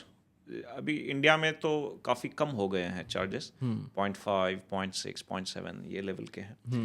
और जो मुझे ग्रोथ दिखी भी है, तो मतलब मेरे सामने तो एग्जाम्पल है, मैंने स्टॉक से भी ट्राई किया, म्यूचुअल फंड से भी ट्राई किया, तो mutual fund is giving me a very good CAGR compare to stocks. ऐसे नहीं कि मतलब स्टॉक्स में नहीं करना चाहिए। What I will do, I will limit my investment in stocks but increase in mutual funds. तो सही या तो अच्छा, फिर 3 प्रॉपर्टीज ऑलमोस्ट हो गई हैं और 3 दुबई। अच्छा, दुबई में तो 2022 की बात कर रहे थे हम, जहाँ पे मैंने फिर वो बिंगाती की प्रॉपर्टी ली थी। तो and recently 3 months ago I booked one more property in JVC again. It's a 1 bed unit। I will get the hand over in 2026। हाँ तो मेरा वही है वली भाई कि टू जनरेट पैसिव इनकम। अभी जो मेरे 2 यूनिट्स हैं, they are giving me almost 200K Annually। का जो है एनुअल दे रहे हैं। So उसमें which कोई टैक्स amounts- भी नहीं है। उसमें कुछ टैक्स नहीं है। हाँ। उसमें कुछ टैक्स नहीं है। अब 2 lakh dirham annually is almost it's more than 45 lakhs in India. And you get it in hand. और लोगों की सैलरी भी नहीं होती इतनी। लोगों की सैलरी आप मतलब अगर होगी भी तो टैक्स में निकलेगी। बिल्कुल बिल्कुल 45 लाख होगी तो पहले उसको जो है 15 लाख जो है देना पड़ेगा कि वो ये टैक्स है। उसके बाद 30 लाख जो है आपका जो है वो इन हैंड आएगा। अभी जस्ट 2 प्रॉपर्टीज जो मेरी UAE में है, those are generating 45 lakhs INR, तो which is very good actually. And at the same time properties की वैल्यूएशन इज ऑल्सो अप्रिशिएटिंग। तो जो दोनों जो मैंने पहले लिए थे, अगर मैं उनको कंबाइन करके देखूं तो इट हैज ऑलमोस्ट डबल्ड। दोनों की जो वैल्यूएशन जो अच्छा, मैंने एक चीज़ नोट की कि जितनी भी प्रॉपर्टीज ली हैं तुमने वो सारी ऑफ प्लान ली है। ऑफ प्लान है, यस। अच्छा, उसका कोई स्पेसिफिक रीजन है? रीजन ये है कि मतलब I don't keep so much of cash. हाँ। अभी अगर मुझे नहीं, 1 अगर million मॉर्गेज भी करनी पड़े, हाँ मॉर्गेज करना पड़ेगा, वो हाँ रेट भी मॉर्गेज करना पड़ेगा। फिर वो एडिशनल 2 प्लस थोड़ा कॉम्प्लिकेशंस भी आ जाते हैं since I am not UAE resident. हाँ तो फिर वो उसमें इट्स नॉट दैट इजी। सही, बिल्कुल सही। इसी वजह से सेकेंडरी मार्केट में तो मुझे I was getting much more discounted. इसीलिए जो मैं अगर प्रॉपर्टीज़ की वीडियोस करता हूँ और मैं देखता हूँ जो ट्रेंड, वो ये कि जो ऑफ प्लान की सेल है वो ज़्यादातर जो नॉन रेजिडेंट UAE में है, मतलब नहीं है, जो लोग UAE में नहीं है वो लोग ज़्यादा लेते हैं। नॉन रेजिडेंट और उस it makes sense as well, even for residents it makes sometimes make sense, but क्योंकि रेजिडेंट्स के लिए अगर आप कोई प्रॉपर्टी लेते हैं, आप जो नॉर्मली नई ऑफ प्लान प्रॉपर्टीज़ होती हैं वो एक्सपेंसिव होती हैं। और उसके रीजंस हैं कि वो नई प्रॉपर्टी है, नई बिल्डिंग है, सारी चीज़ें नई होंगी तो ऑफकोर्स उसकी डेप्रिसिएशन स्लो होगी। आप पुरानी बिल्डिंग लेंगे तो उसके अंदर वो ऑलरेडी 2-3-4 साल 5 साल पुरानी हो चुकी है। उसके डिज़ाइंस में भी फ़र्क पड़ता है। और अभी मैं वो एक पॉडकास्ट कर रहा था, this guy is from Danube, उसके जनरल मैनेजर थे वो। लेकिन एलुको पैनल उनकी कंपनी है, उसके थे। तो वो भी बता रहे थे कि जो आफ्टर आई थिंक 2016-17 की जो बिल्डिंग्स हैं, आई थिंक यही डेट बताई थी उन्होंने, उसमें तो फायर रिटार्डेंट सारे जो इनके क्लैडिंग होती है वो लगा दी है बिल्डिंग्स के बाहर। तो बिल्डिंग कोड्स बहुत ज़्यादा स्ट्रिक्ट हैं। जो नई बिल्डिंग्स हैं उनके बिल्डिंग कोड्स भी बहुत स्ट्रिक्ट हैं। तो वो कोई इस तरह के मसले आते हैं फायर के तो वो भी प्रिवेंट कर सकते हैं आप। पुरानी बिल्डिंग्स में फिर ये मसले होते हैं कि जो बिल्डिंग कोड्स होंगे वो उसी हिसाब से बनी हुई होंगी। अभी जो फ्लड्स आए थे उसके अंदर भी हमने देखा था कि पुरानी बिल्डिंग ज़्यादा इम्पैक्ट की थी, इवन कुछ नई भी हुई थी। लेकिन इस तरह से होता है। तो जो ऑफ प्लान अच्छा बिल्डर है तो वो आपको ज़्यादा बेहतर, it makes sense specially for the overseas कि वो आप लें। और बिल्कुल सही है, ठीक है। Definitely yes. तो ये है। तो अभी जो मेरी 3rd प्रॉपर्टी है UAE की, when I get it let's say after 2 years, उसका भी ऑफ प्लान है। It's a quite flexible pavement plan. तो जब मिलेगी तो it will generate me additional 60-70K of rent. तो मेरा जो फायर नंबर या मंथली या ईयरली जो मेरा यहाँ का कैलकुलेशन था is like I need at least 30,000 to stay in UAE.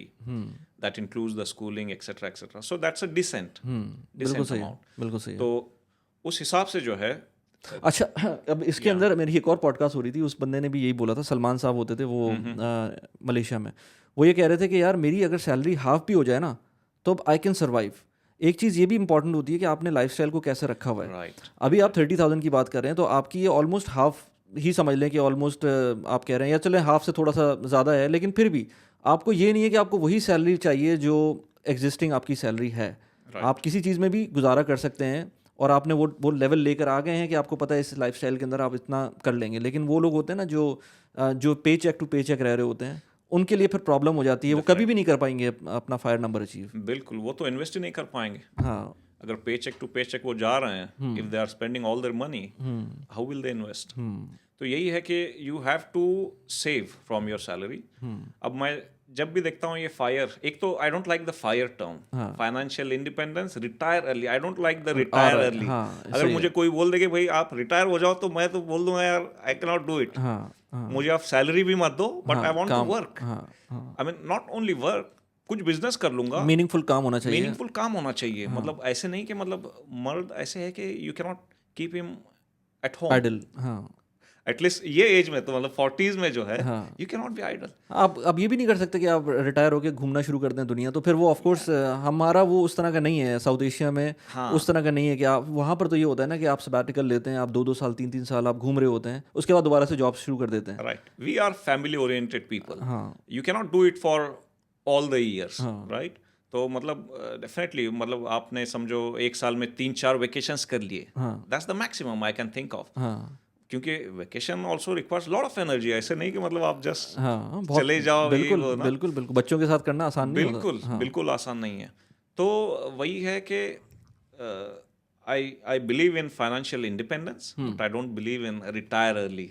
Retire early is okay after 50s और 55s, ओके आई मीन। अगर रिटायर अर्ली को ये बोल रहे हैं कि आप अपनी 9 to 5 छोड़ के कोई और काम कर लें, वो समझ में आता है। हाँ लेकिन आप काम ही करना छोड़ दें, वो तो वो बात समझ बिल्कुल, में नहीं आती। फाइनेंशियल इंडिपेंडेंस मतलब आप इंडिपेंडेंट हो अभी, इधर यू वर्क और don't work, but It's up don't to call you. It age retire early. तो मेरा ये है कि फाइनेंशियल इंडिपेंडेंस अचीव करने के लिए मैंने बहुत पॉडकास्ट देखे हैं जहाँ पे मतलब दे टॉक अबाउट सेव कर लो आप ज़्यादा ना, 70% सेव करो, 80%, 50%। बट मेरा ये है कि आप अपनी इनकम बढ़ाओ पहले तो, राइट। आप इनकम बढ़ाओ, फिर डेफिनेटली आपकी जब इनकम बढ़ेगी, even your 50% saving will be much more than what your 70% saving will be with the less salary. तो ये है कि आप अपना स्किल सेट इम्प्रूव करो if you are in a job, और and look for the growth. Saving यहाँ से बचाना है, वहाँ से बचाना है कि चक्कर में अगर पड़ गए तो फिर आप ग्रो नहीं करोगे। करियर में ग्रो करो, डेफिनेटली आपको फिर सेविंग्स भी मिलेंगी और सैलरीज भी अच्छी मिलेंगी, और आपको you don't have to compromise on your lifestyle as well. क्योंकि आप करंट लाइफस्टाइल को स्क्रू करके ज़्यादा मतलब कंजूसी करके जो है फ्यूचर बना रहे हो, आई don't think that's a good correct move. Approach. That's अच्छा not the- अच्छा, हाँ। इसी बात पर मैं एक चीज़ और पूछना चाहूँगा कि because you are an engineer और मैं भी इंजीनियर हूँ, मैं बहुत सारे लोगों से, हमारे कोलीग्स होते हैं, बात कर रहे होते हैं, तो 2 चीज़ें मेरे दिमाग में हैं। एक तो ये कि बीइंग एन इंजीनियर जो लोग हमें मिलते हैं, मैं ये देखता हूँ कि उनमें बहुत बेसिक फाइनेंशियल नॉलेज की कमी होती है, और ये चीज़ मैं स्पेशली पाकिस्तानियों में देखता हूँ, लेकिन इंडियंस में भी देखता हूँ। ऐसी बात नहीं कि इंडियंस में नहीं होती, इंडियंस में भी थोड़ी बहुत होती है, लेकिन पाकिस्तानियों में ज़्यादा होती है। और दूसरा मेरा क्वेश्चन ये है कि क्योंकि इंटरेक्शन यहाँ यूएई में, सऊदी में रहते हुए पाकिस्तानी इंडियंस दोनों मिल ही रहे होते हैं, बात कर रहे होते हैं, तो क्या बेसिक, स्पेशली जो फाइनेंशियल लिटरेसी की बात करें, तो क्या बेसिक इश्यूज़ नज़र आते हैं पाकिस्तानियों में ख़ास तौर पर? हाँ, पाकिस्तानियों में मतलब जो जहाँ तक मेरी इंटरेक्शन हुई है अभी तक, ये है कि looks like you don't have lot of opportunities to invest. मतलब जब भी मैं किसी दोस्त से पूछता हूँ यार क्या ले रहा है, मैंने घर लिया है या जगह लिया है या प्लॉट लिया है, प्लॉट सबसे ज़्यादा मैं सुनने में आता है, प्लॉट लिया है, मार्केट में इन्वेस्ट किया, ये वगैरह नहीं। स्टॉक्स में तो कभी कुछ लोगों से मैंने क्रिप्टो भी सुना, हाँ। But they burn their fingers in the crypto as well. लेकिन कोई सॉलिड स्टोरी मैंने किसी से नहीं सुनी कि यार मैंने ये ले लिया और ऐसे हो गया और मैंने काफ़ी अप्रिशिएट किया ये वो। मतलब काफ़ी when I started my UAE journey of buying real estate, तब मेरा एक और दोस्त था पाकिस्तानी, और दूसरे भी दोस्त थे जिनको मैं कहता था यार ले लो मतलब फ़ायदा होगा। तो एक ने लिया, now he is a golden visa holder, उसने भी 2-3 प्रॉपर्टीज ले ली यहाँ पे, and he is enjoying it. और जो दूसरों ने नहीं लिया अभी वो पछता रहे हैं एक्चुअली, टू बी फ्रैंक। क्योंकि क्या हुआ है, I think in Pakistan the dollar has appreciated like anything so high. तो वो उन लोगों ने क्या किया, तब प्लॉट्स लिए हुए थे वहाँ तब जो है उन्होंने भेजे यहाँ से रियाल्स, दिरहम्स, डॉलर्स। तो जितने डॉलर्स उन्होंने बेच के जो लिए थे, आज वो चीज़ अगर वो बेच के वापस डॉलर मंगा लेना तो आधा डॉलर ही मिलेगा उनको। बिल्कुल ऐसी है। तो ये एक, क्योंकि हमारी कंट्रीज क्या है, थोड़ा अनस्टेबल भी रहती हैं, तो investing all your amount in one country is also not good. You need to also diversify it in terms of geography age. और स्पेशली अगर आप गल्फ में हैं तो आपके पास बहुत ऑप्शंस हैं। ऑप्शंस बहुत हैं, क्योंकि आपके पास गल्फ का इटसेल्फ ऑप्शन, दुबई जैसा ऑप्शन है, और प्लस ये कि आपके पास यूएस की स्टॉक मार्केट का ऑप्शन आ जाता है, वो भी कम कॉस्ट के ऊपर, जो इंडिया में रहते हुए आपके पास ज़्यादा कॉस्ट पे आता है, पाकिस्तान में रहते हुए तो है ही नहीं वाला ऑप्शन, राइट। क्योंकि आप नहीं इन्वेस्ट कर सकते पाकिस्तान में रहते हुए यूएस की स्टॉक मार्केट में। अच्छा। आई मीन आपको म्यूचुअल फंड्स तो इस तरह के मिलते ही नहीं जो कि यूएस की स्टॉक्स में इन्वेस्ट करें, और अगर आप डायरेक्ट इन्वेस्ट करना चाहते हैं तो वो गवर्नमेंट आपके लिए इतना मुश्किल बना देती है, क्योंकि बैंक्स के थ्रू आप पैसे नहीं भेज सकते बाहर। It's an embargo. इंडिया में भी है, लेकिन उस तरह का एम्बार्गो नहीं है कि आप पैसे भेजें इंडिया से बाहर, लेकिन पाकिस्तान में तो स्ट्रिक्ट एम्बार्गो है कि आप नहीं भेज सकते, खासतौर पे इन्वेस्टमेंट के लिए तो नहीं भेज सकते। तो इसके लिए आपके पास ऑप्शन ही नहीं है। वंस आप गल्फ आते हैं तो गल्फ में तो आपके पास ऑप्शन ही ऑप्शन मिलते हैं, राइट। और मुझे अफसोस ये होता है कि लोग उन ऑप्शंस का फ़ायदा नहीं उठाते। वो नाक की सीध में एक ही तरफ देख रहे होते हैं कि यही एक चीज़ है, हमें ये चीज़। चलो मैं समझता हूँ कि यार अगर किसी को घर करना है अपना, वो कर ले, क्योंकि दैट इज़ समथिंग। वो सिर्फ ये नहीं कि आपका एसेट बनता है, वो आपके लिए एक अश्योरेंस भी आती है। उसके अंदर वो अश्योरेंस आती है आपको कि आपको अब हो गया कि यार चलो मेरा घर हो गया ना, अब मैं खुल गया हूँ, अब मैं बहुत सारी और चीज़ें कर सकता हूँ। ये आपको एक मेंटल पीस मिलता है। लेकिन अपार्ट फ्रॉम दैट, प्लॉट्स पे प्लॉट्स लेना वो वैसे ही एक अनप्रोडक्टिव किस्म की इन्वेस्टमेंट है। राइट। और थोड़ा अनऑर्गेनाइज्ड भी लगती है मुझे जो प्लॉट्स वाला जो सिनारियो है। हाँ हाँ, अनऑर्गेनाइज तो है ही वो। हाँ, एग्जैक्टली। और आप वही है, मतलब यहाँ पे आप डॉलर कमा रहे हो और अपने मुल्क भेज रहे हो, जहाँ पे मतलब जो फिर वापस भी लाओगे तो you will not get the same dollars that you sent there. Exactly. तो वो एक चीज़ है, and that's the case with India as well. India में ये था, when I move to Dubai in 2011, $1 was like 44 rupees. ठीक है, अब डबल हो अभी गया। $1 इज 84 रुपीज, तो डबल हो गया। हाँ। तो मतलब जब मैंने तब लिए थे वो लैंड्स, राइट, तो वो डॉलर में मैंने लिए थे। अभी मैं अगर उसको बेच के यहाँ पे लाऊं ना, जितने डॉलर मैंने इन्वेस्ट किए थे उतने भी नहीं मिलेंगे मेरे को, राइट, क्योंकि dollar itself appreciated double 2x compare to what it was 10-12 years ago. अच्छा, और दूसरा क्वेश्चन जो था मेरा वो ये कि इंजीनियर्स का क्या प्रॉब्लम है? इंजीनियर्स का आई डोंट नो, लेकिन थोड़ा जो है, जो फाइनेंशियल सेक्टर में ऑलरेडी काम करते रहते हैं ना, जैसे बैंकर्स हो गए या जो भी फाइनेंशियल इंस्टीट्यूशंस में काम करते हैं, they are very good with this actually. They are investing their money wisely. जब इंजीनियर्स पे आता है तो मैंने यही सुनता हूँ कि प्लॉट ले लिया, ये ले लिया, वो ले लिया, और beat Indian, even beat Indians. लेकिन अभी क्या है, इन द लास्ट 3 years जैसे ही मार्केट ने जंप दिखाई है, मेनी पीपल have realized कि भाई ये दिस इज। अच्छा, इसमें मैं बताऊं, एक प्रॉब्लम है इसमें, खास तौर पे इंडियन इक्विटीज के साथ, कि अब जो लोग, अगर कोई करेक्शन आती है ना, तो जितने लोगों ने इन्वेस्ट किया है ना इसके अंदर, वो आधे से ज़्यादा वही गैम्बल करके कह देंगे कि ये बेकार चीज़ है। बिल्कुल। अगर क्योंकि करेक्शन आ सकती है, और करेक्शन आती है ना तो फिर ये बड़ा मसला हो जाएगा, और कभी भी आ सकती है करेक्शन।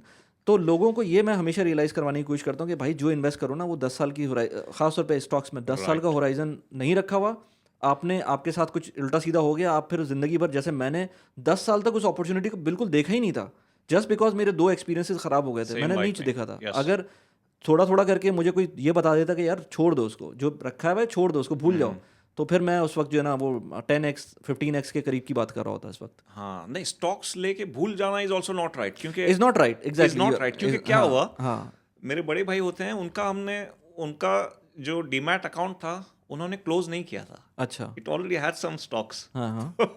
तो इवन दो अभी markets have gone very high, तो हमने उनका पोर्टफोलियो चेक किया तो it was still in negative. क्योंकि जो उन्होंने स्टॉक्स किए थे, उन्होंने शायद वो 2009 ऐसे, अच्छा, उन्होंने फिर ऐसी स्टॉक्स ले लिए होंगे। हाँ, जो अब तो वो ये भी है, डायरेक्ट स्टॉक्स, मतलब I agree to this, some are time based as well. तो उसको जो है, आपको जो है, you have to keep tracking it. नहीं बिल्कुल, अब हमारे डोमेन की कंपनी मोटरोला कहीं नहीं है, अब बिल्कुल, नोकिया कहीं भी नहीं है, वो जो मोबाइल फोन वाली थी, ब्लैकबेरी नहीं है, इंटेल जैसी कंपनी का डाउनफॉल हो गया। Yes, so it can happen to any big company as well. अगर 5 साल पहले मेरे को कोई बोले कि भाई इंटेल ले लो, 10 साल के लिए छोड़ दो, हाँ, I would have done. Even IBM, Cisco, you name it, इस तरह की बहुत सारी एग्जांपल्स हैं।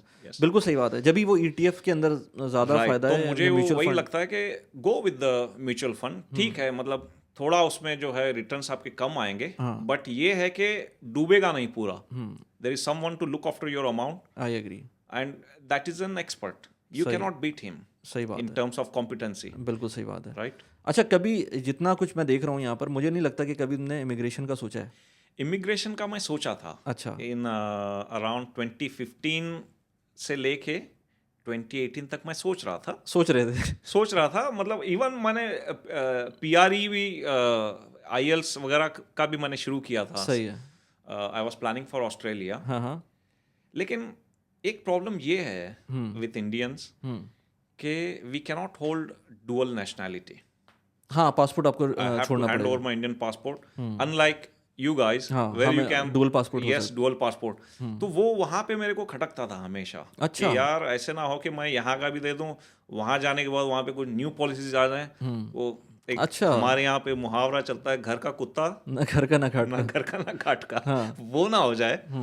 और फैमिली जो है उन्होंने भी मतलब they felt comfortable with in gulf. GCC countries में वाइफ और किड्स को जो है दे फेल्ट कंफर्टेबल. एक तो ये अपना ये है कि we have our pilgrimages in Saudi Arabia, तो वहाँ पे तो मतलब हज हमने कर लिए, उम्रा जो है वो साल में 2-4 हो जाते हैं, प्लस फैमिली मेम्बर्स भी यहाँ पे आते हैं, तो you are becoming kind of mediator.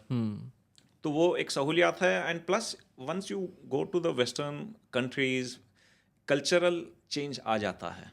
It's a reality. तो उसको कुछ लोग अडेप्ट कर पाते हैं, कुछ लोग उसको ये कहते हैं कि नहीं भाई हम जाएंगे but we will still continue with our culture, जो जनरली हम लोग जो है we try to do it. फिर वही बात आती है घर का कुत्ता.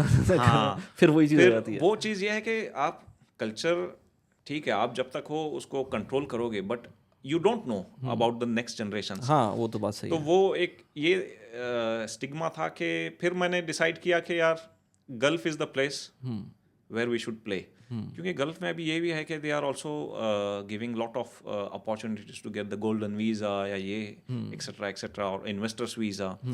तो आप you can live easily, you can live specially in UAE. आप बहुत कुछ कर सकते हैं. और मैं तो कहता हूँ कि आप एक चीज़ जो यहाँ पर प्रॉब्लम है उस पर यहाँ पर के न्यूज़पेपर्स में बात हो रही है. जब न्यूज़पेपर्स में आने लगता है ना तो इसका मतलब है कि कुछ चल रहा है.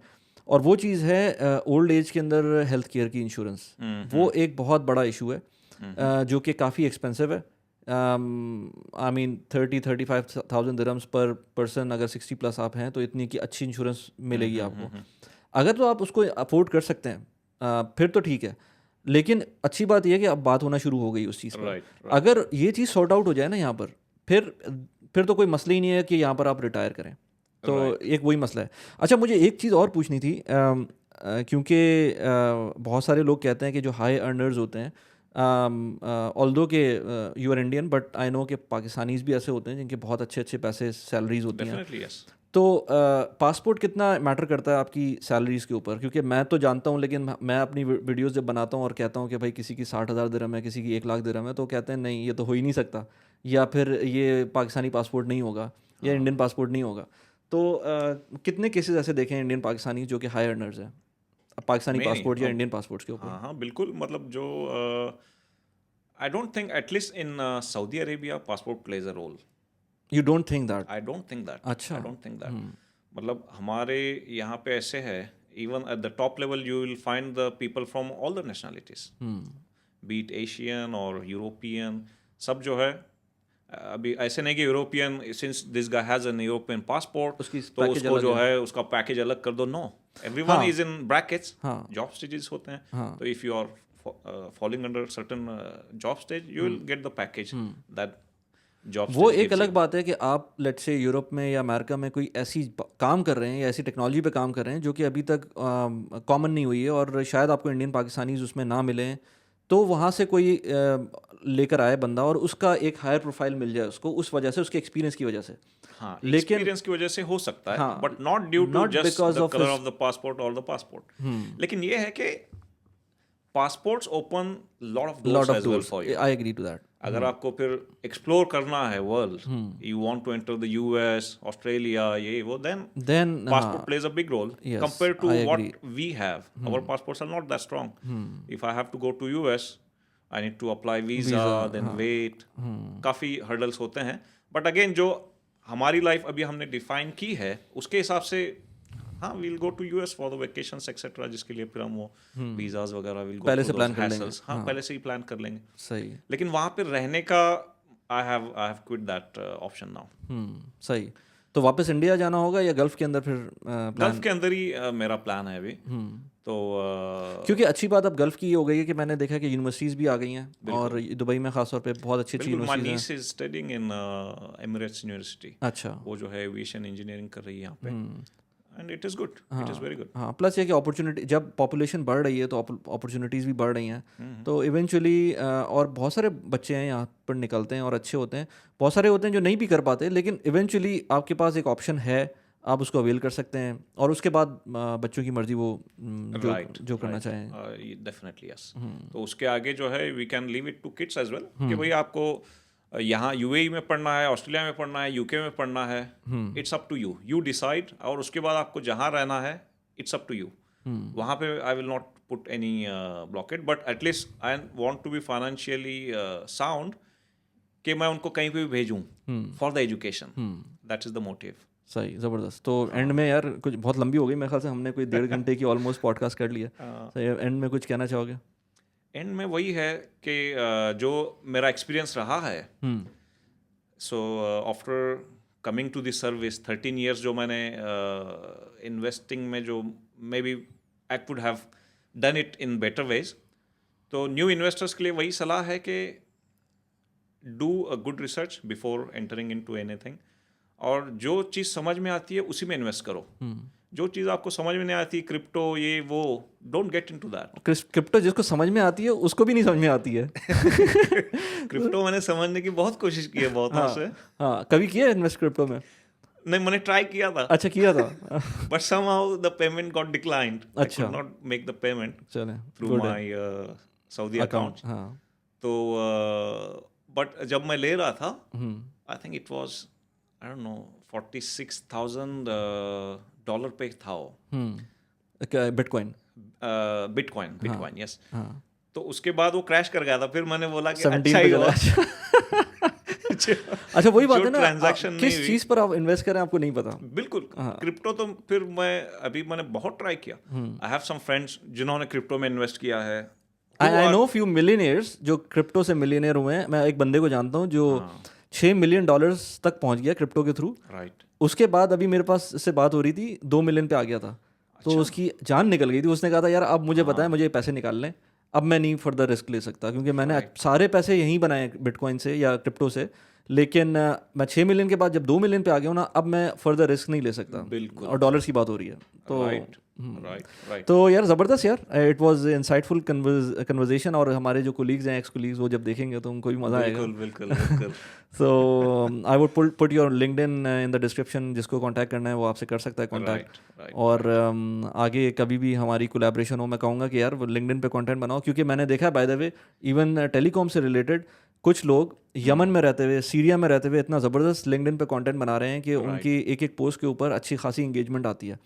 और यही मुझे समझ नहीं आता कि जो हम लोग हैं, जो कि नॉर्मल इंजीनियर्स हैं, खैर मैं तो अब दूसरी डोमेन में जा रहा हूँ, लेकिन बहुत सारे लोग ऐसे हैं जो अपने कंटेंट के थ्रू और अपने रेलेवेंट कंटेंट के थ्रू अपनी पर्सनल ब्रांड बना सकते हैं। लेकिन अभी बहुत कम लोग हैं। और ऐसी जगहों से मुझे अफगानिस्तान से मुझे नजर आया एक बंदा जो कि टेलीकॉम के ऊपर कंटेंट बना रहा है और उसकी इंगेजमेंट आती है 100-200 लाइक्स के ऊपर मिल जाते हैं उसको लिंक्डइन के ऊपर। So it is a valuable platform. Very good platform to brand yourself. Exactly. बहुत आसान है, मतलब आपको कोई वीडियो, शुरू में आप वीडियोस ना बनाएं, आप टेक्स्ट बेसिस पे काम कर सकते हैं। Right. तो आई वुड हाईली रिकमेंड कि जिसको मैं ट्राई करूंगा उस पे भी, LinkedIn पे। सही, इंशाल्लाह। तो चलो यार, जबरदस्त, नाइस मीटिंग, फिर मिलते हैं। बड़ा मजा आया आपसे बात करके और मिलते हैं नेक्स्ट टाइम इंशाल्लाह। ओके, अल्लाह हाफिज़। खुदा हाफिज़।